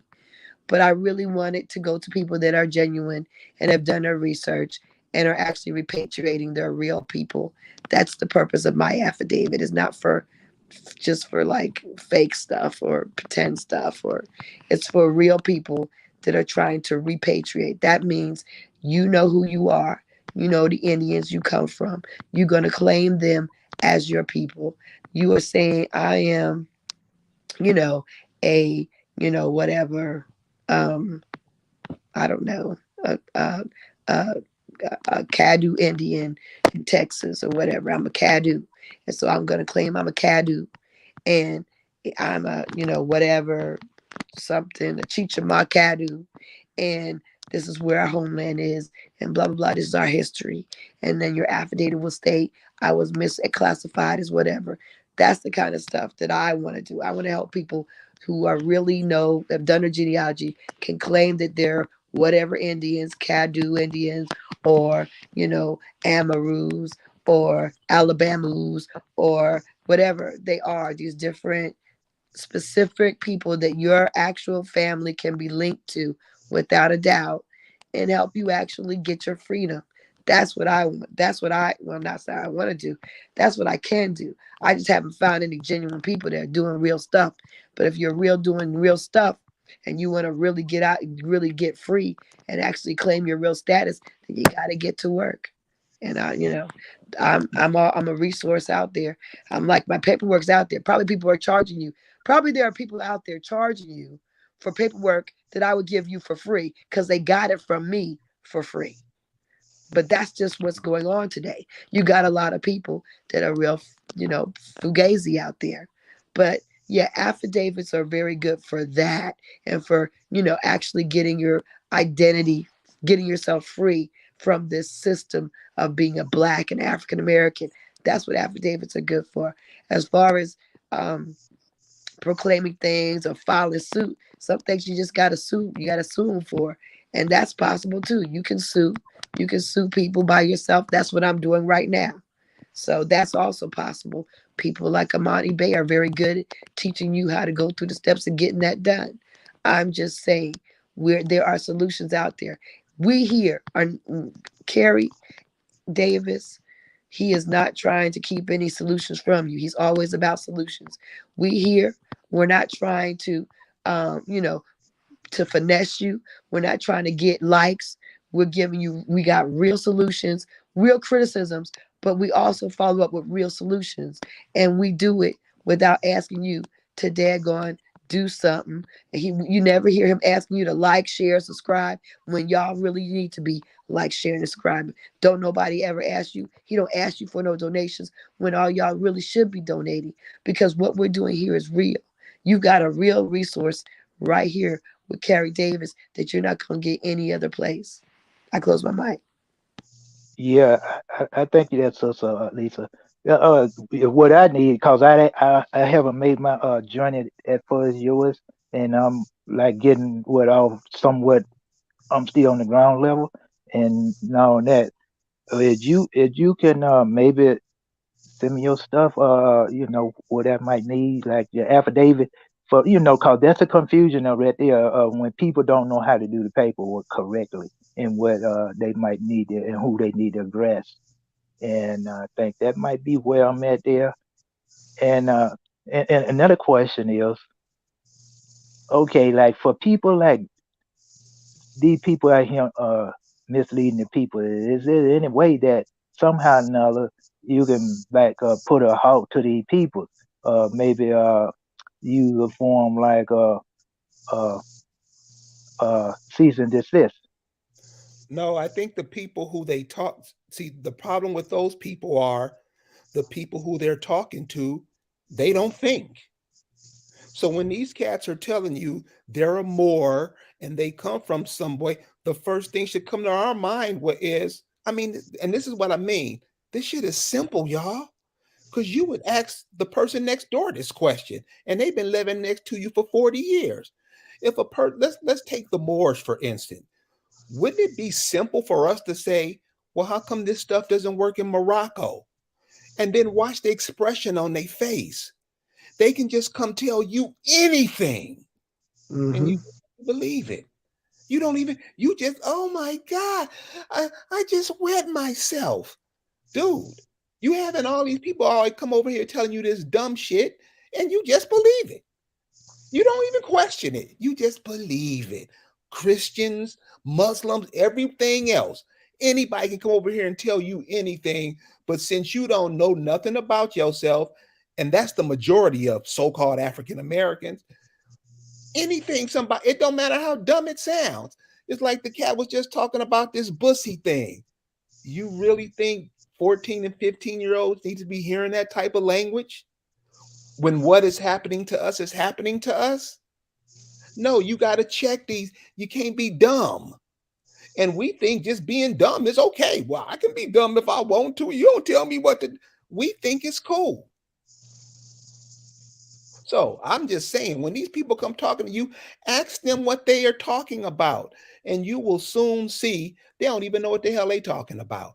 They're just telling you, hoping you're stupid, and they're getting a lot of us with that shit. Come And on, y'all. don't question my motive. What I say. But yet again, don't you get what they doing there? And then they for to take the heat off of them, like they like unlike that Martin Luther King them didn't do. They saying, well, he ain't no leader over here. Well, who the motherfucker doing all the speaking and pushing it? My, I'm Okay, I'm gonna leave it right there. Cause I'm texting you, Lisa, in the back. No problem. But yeah, no, you can keep going. That's fine. Oh, okay. Yeah. Now, like I said, I remember when I was coming up, my uncles, my granddad, and my dad and them, they didn't take that shit about no black stuff. They did it. They barely did let you slide with nigga, but that black, they literally kill people with that stuff. And then they wrote in laws on this stuff to take you away from the word Indian and also your surname, how you should really identify yourself. And they put it in law. And that's why the black code, that's where the black law book come in right there. And they talking about get on code. Well, get on code calling yourself black? No, no, cause my ancestor died for it. That word that they fought it for to keep that Indian identity. Anyway, we know they weren't identifying themselves before 1492 as Indian Yes, because yes. because they were going under their house. Because your mother give you birth, your nation started right there, right?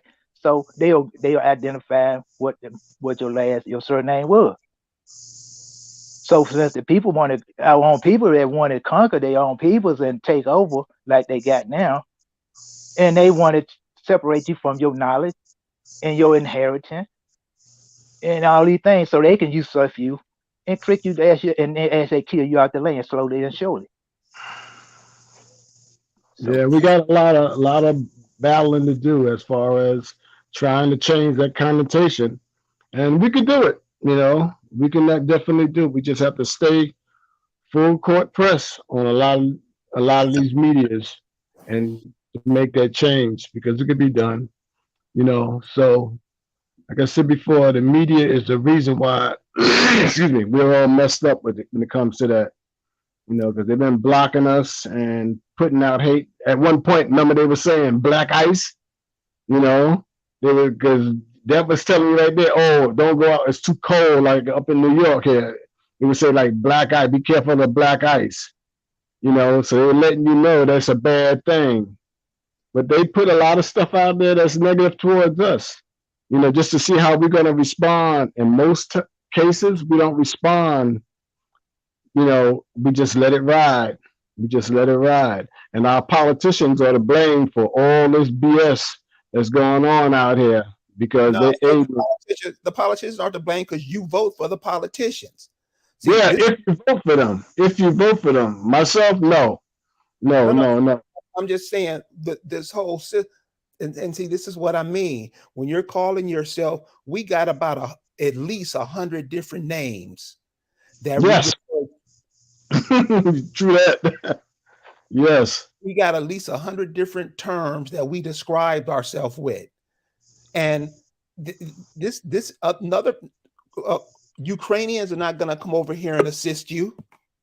All Got these that. people, all these people aren't here to assist you. They're here to take your stuff. They're here to take what your grandmom and granddaddy left for you. And we walking around here dumb on purpose. Because if you just think of these simple things, it don't have to be this way. There you It go. doesn't have to be this way. So, a lot of times we say we, I don't say that because we ain't doing nothing. We just playing around. Mm-hmm. Are we gonna? So if we're getting out of this is something we're gonna have to fix ourselves. Nobody's gonna help you. Nobody's gonna give you no money to get out of your position. You're gonna have to look at it for yourself. And why are you here? Why were your people? What did your people do? Who are you? And most of Yes. us, yeah, we'll call ourselves a dog, and we do Yeah. that.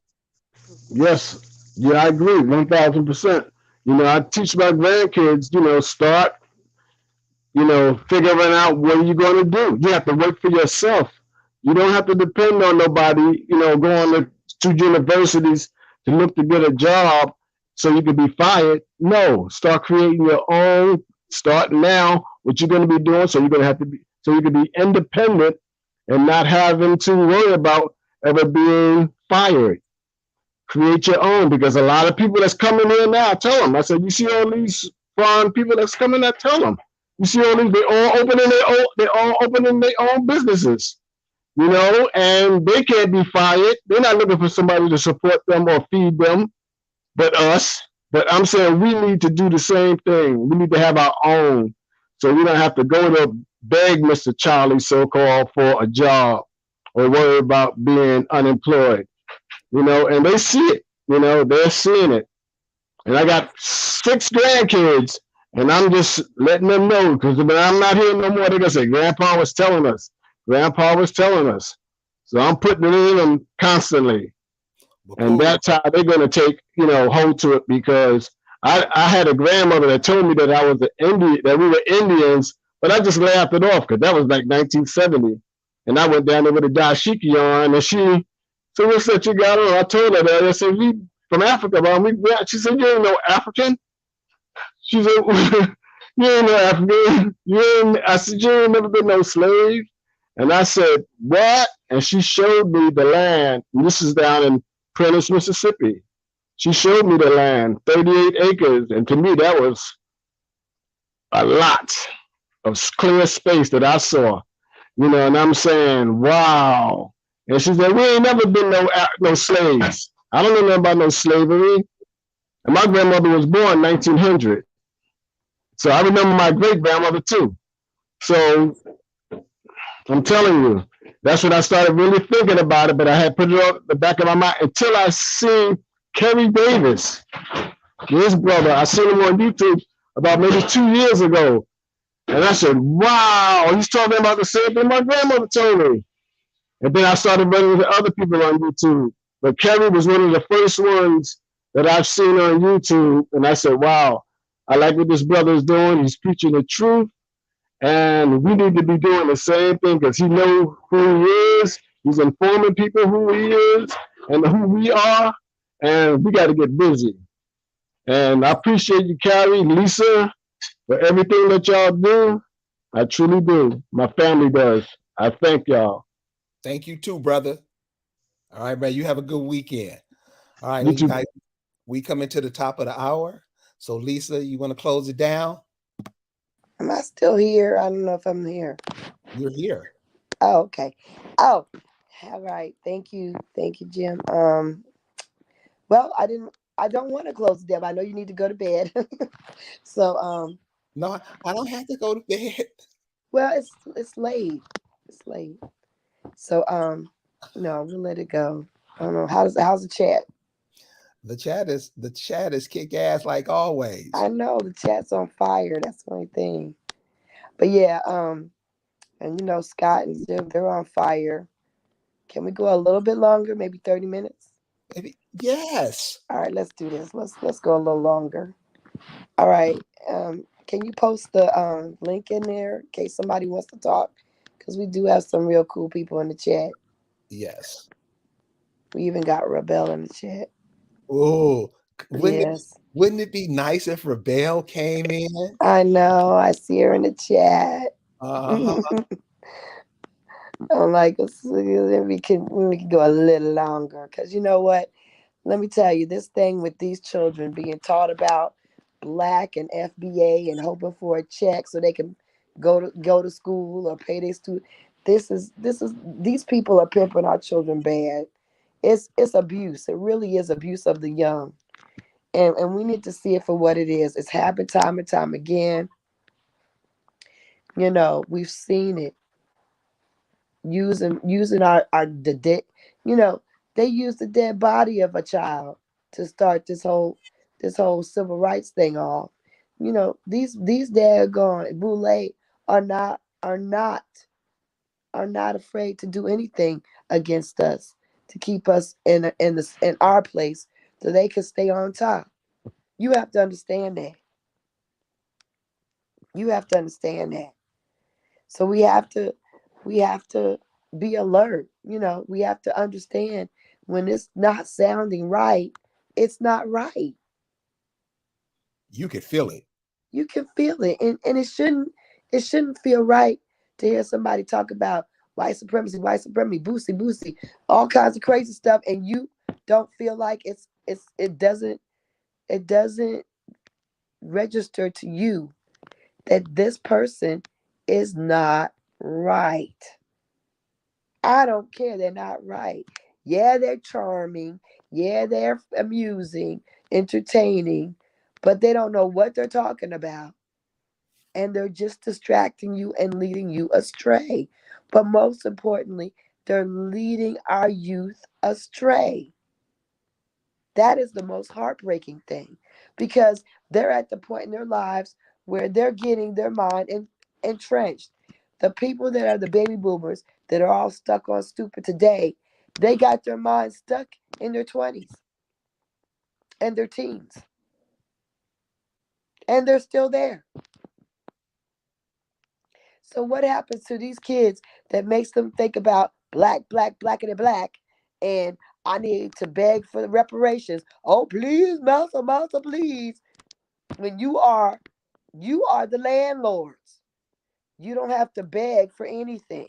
Damn. Can I say it again?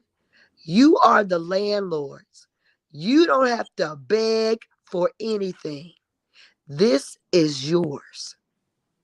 You got to get yourself together, dust yourself off, get down into your ancestors, talk to them, get all their names in a row, figure out what they called themselves, and claim who you are and get your stuff. That's all you got to do. And I know what I'm making it sound, it's a lot. I know it's not. It is. I mean, if I can do it, anybody can do it. You know what I'm saying? If I can work it, you can work it. I ain't no rocket scientist. If I can do it, anybody can do it. So, I mean, you can do this. You have to do this is what's important because we need to be able to give to our great, even beyond our lifetime, our lifespans. We need to provide for us like was provided for us because y'all got stuff out there. Y'all got oil wells and y'all got mineral wells and mineral mines and all kinds of copper and iron and freaking, you got gold and you don't know what you have because you haven't reached back, but your ancestors secured the bag for you, just like mine did for me. But you got probably more than I got because I ain't got all that. But they actually went to court and fought for land in 1674. And let me tell you, if Indians were in court in 1674 trying to stop these daggone foreigners from encroaching on their land, that we wasn't living in no long houses in the dirt thinking like that. I can tell you that. Yeah. So this is the thing. You are the landlords. This dirt, the sand, the trees, the pine straw, the straw, these are all the different shades of us. You blend with this earth. Whatever is here, this is yours.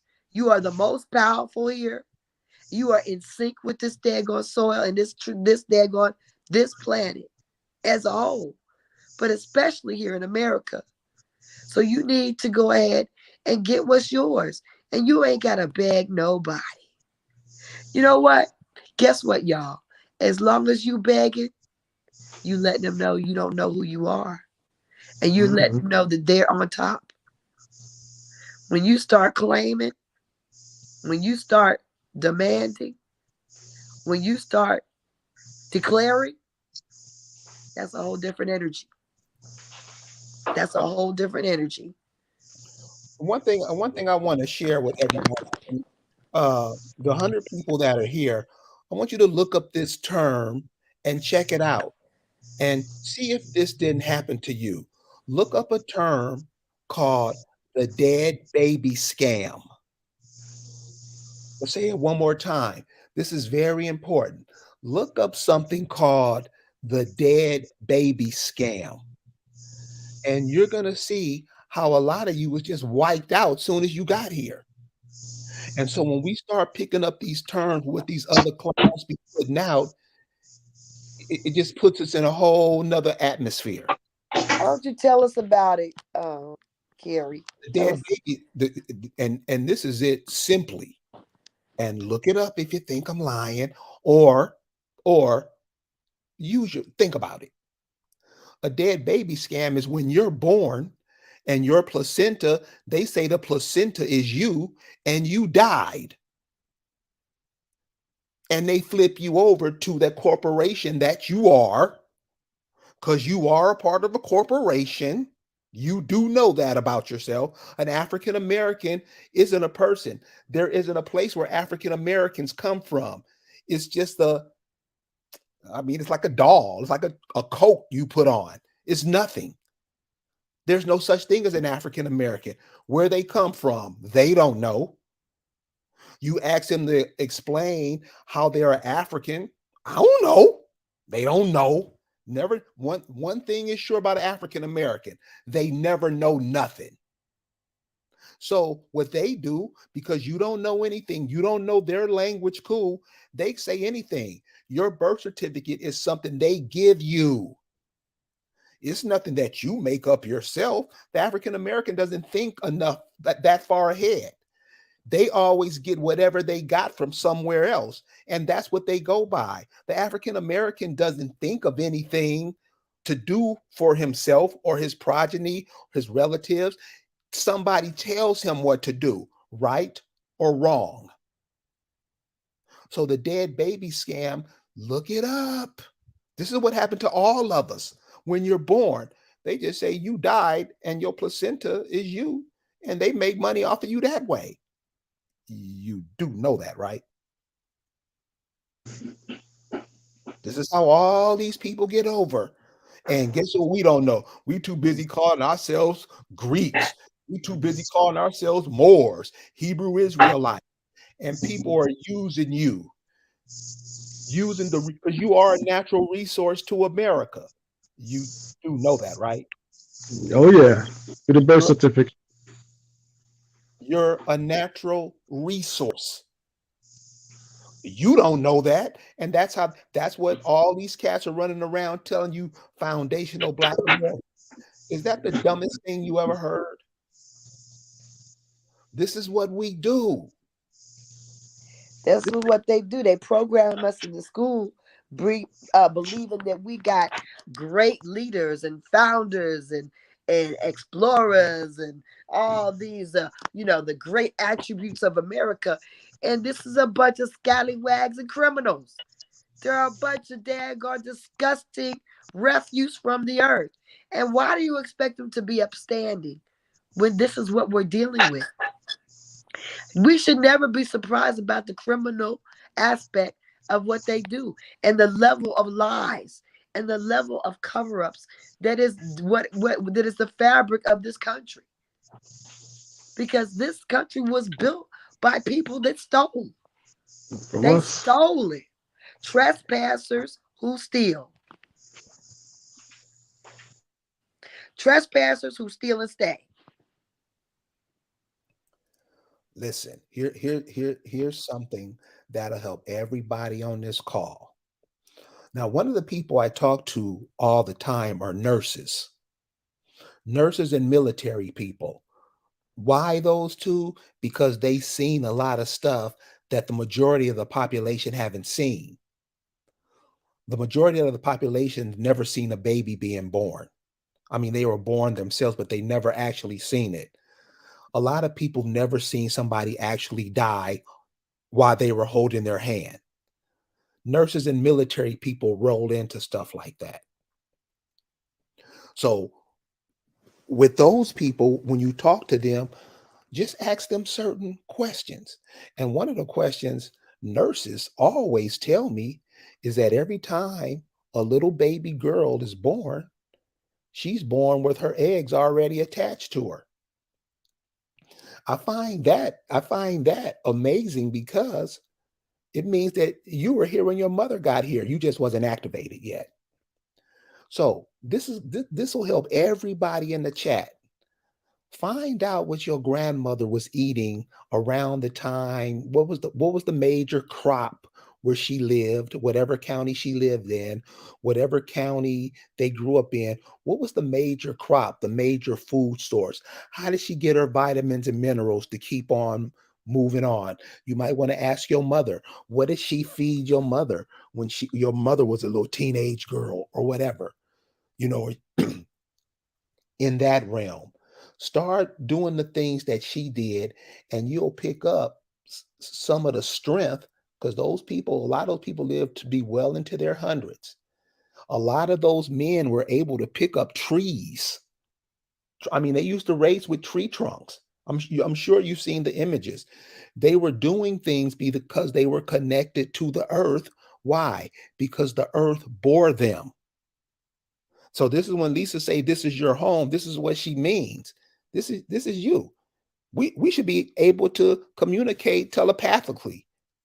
We don't. We know why. We should be able to do a whole bunch of stuff, but we're not connected to the earth no more. We walking on concrete and rubber soled shoes. This is how they can disconnect you from the land. You don't build your own homes no more. Could you imagine if all the Negroes who lived in Chicago moved back to Mississippi?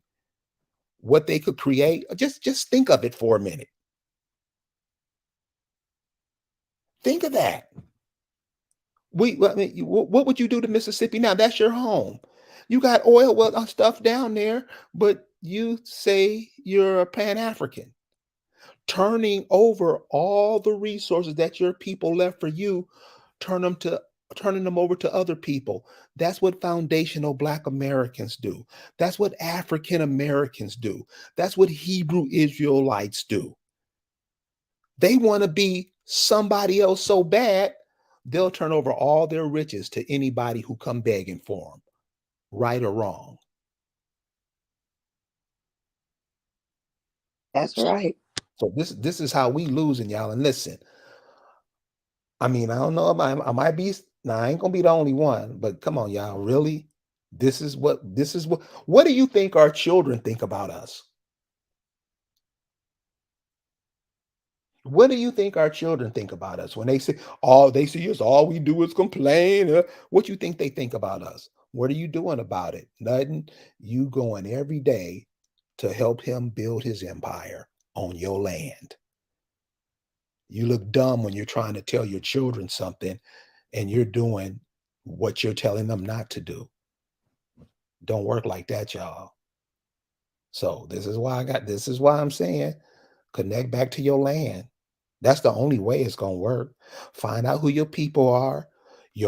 So found out my grandmother's, the boy that was born before my grandmother, he died on my birthday. So I like when I go looking up for my family and stuff and seeing who the people were in my family, I like connecting myself that way. You know, I mean, it's not much, but it makes me go, okay, dang, because he could have been me, Or you could be him, or I could be him. which is a real fly. Right. So this is why I say look up your family. They are the most important thing you have in your life right now. I yield, Lisa. Absolutely right. And the more you do connect, like those little connections about knowing his name and knowing y'all share the same birthday, that kind of stuff, that's what lights you up. And, really, my life is boss. I will literally tell you, my life is being bossed by dead people right now. Like, literally, it is.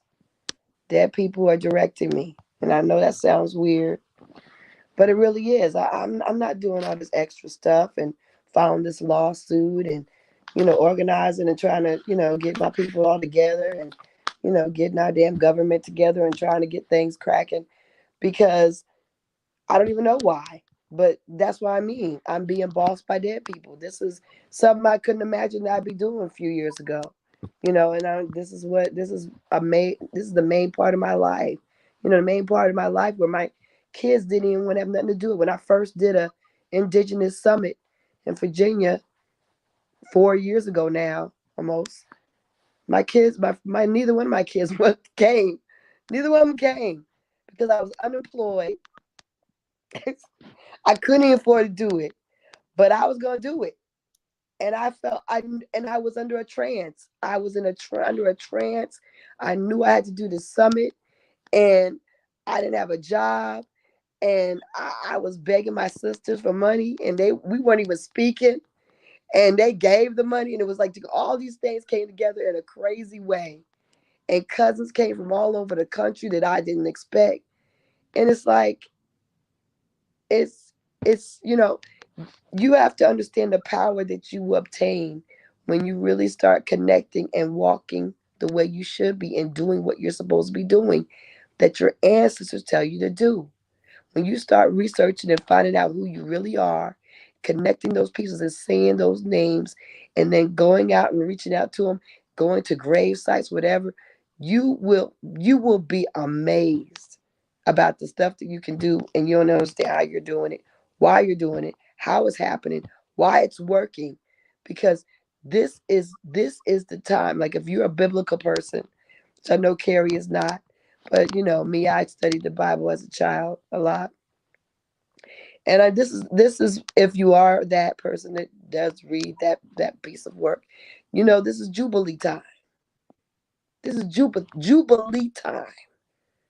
It means that everything must return to you.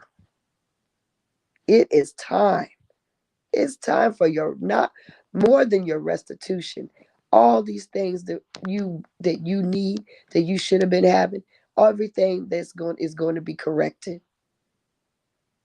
If you don't know it, believe the people that don't even believe in this shit knows it. They're scared that we are waking up. They're afraid that we're going to, know that we don't need to be begging. They want to keep us in a well, please give us some reparations. They want to keep us in begging mode. We're not in begging mode. We're in manifestation mode. We're manifesting our rightful place. We're manifesting abundance in us now, not later. And we have to set it up for our people so that generations from now, your great, great, great, great, greats have it different. They ain't going through this. They know who they are. They got their land. They got money. They got businesses. They know how to roll. They know they got to trust each other and be down with each other no matter what. We forgive, we forget, we move on. We help each other no matter what. And we give to each other. We give to each other till it hurts. You know, give, when I don't know if you felt this, when you've so-called loaned somebody, because if you loan some money, it ain't no damn loan. I hope y'all know that. A loan ain't no damn loan. If you get paid back, just be shocked. Be thankful, but don't expect it. If you loan some money and you get that ache in your stomach, when you get that ache in your stomach because you're like, dang, I shouldn't have said yes to that much amount. I shouldn't have given that much amount. When you give as much to somebody, your family or a friend, somebody within your realm, or somebody outside your realm, maybe a new person, a stranger, maybe a new kid, I don't know. But when you give of yourself to a real situation till your stomach aches, like you're like, oh my God, I feel physically ill, then that's, you were supposed to do that. That's what you're supposed to do. Like seriously, we have to be that about each other. I know that this probably sounds crazy to some of y'all. Give to you are physically ill. Have you given to someone to you are physically ill? Like you're like, oh God, I feel actually ill that I did that. Experience that over and over again, because that's how we are going to manifest a big win. That's how we are going to do it. We have to be willing to do that for each other and be that for each other, to give to each other and extend ourselves to the point that it's uncomfortable. That's how we're going to build, because we've been taught and conditioned to trust everybody else but each other. You think Wall Street got rebuilt because they didn't trust each other? They were winning 3 years after Wall Street got bombed. That's what the story they don't tell you. They was thriving 3 years after that fact. There's videotape to prove it. Them people were balling out. They were able to do that because they trusted each other and they worked together. You don't build a Wall Street without trust. That means you're investing. That means you're actually putting your money out there till your stomach hurts, till you're holding your breath. Can we get to that place where we understand and overstand that we have to fall into each other's laps in that way, trust each other to catch each other? I close my mic. Well, Lisa, thank you for joining us tonight. And as always, we'll see you next week. One more thing I want to add before we get out of here. As many of you know, I was born in Los Angeles, California, but my people are from Alabama, Lowndes County, Alabama. One of the things that is real popular in LA is everybody moves to LA for whatever reason, the Hollywood, the sunshine, jobs, military, blah, blah, blah, whatever. I know a lot of times we talk about us being from the South, but one of the unknown histories is, and this is why it's important, it's imperative that you look up your folks. We don't talk about Iowa. We don't talk about Kansas. We don't talk about Wisconsin. We don't talk about Missouri. You know, indigenous people lived up there too.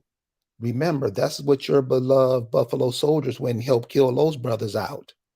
See, we got to remember these stories, and we got to remember the things that we've done, how we think, what we do to make what's going on happen.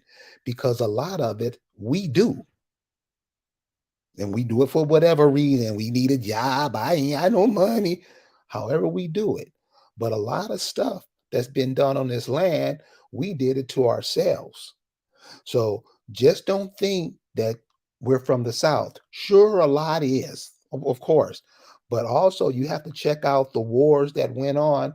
Because most people, if you look at a map, you should figure out that the Amazon forest came up to North America and swept through where Oklahoma and all that used to be forest, used to be part of the Amazon forest.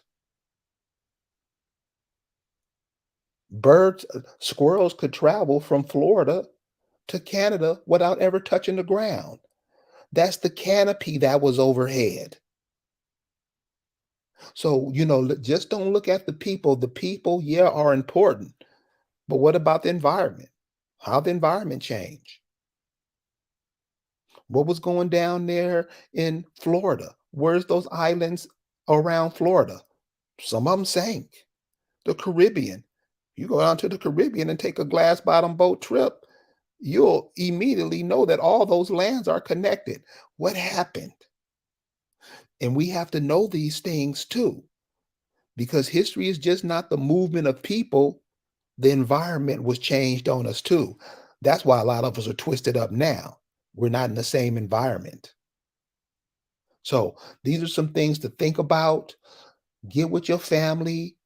I mean, because you probably got your next door neighbor. You probably live in Seattle, Washington. Your next door neighbor was probably your cousin when your great great great grandmama was down south or in the Midwest.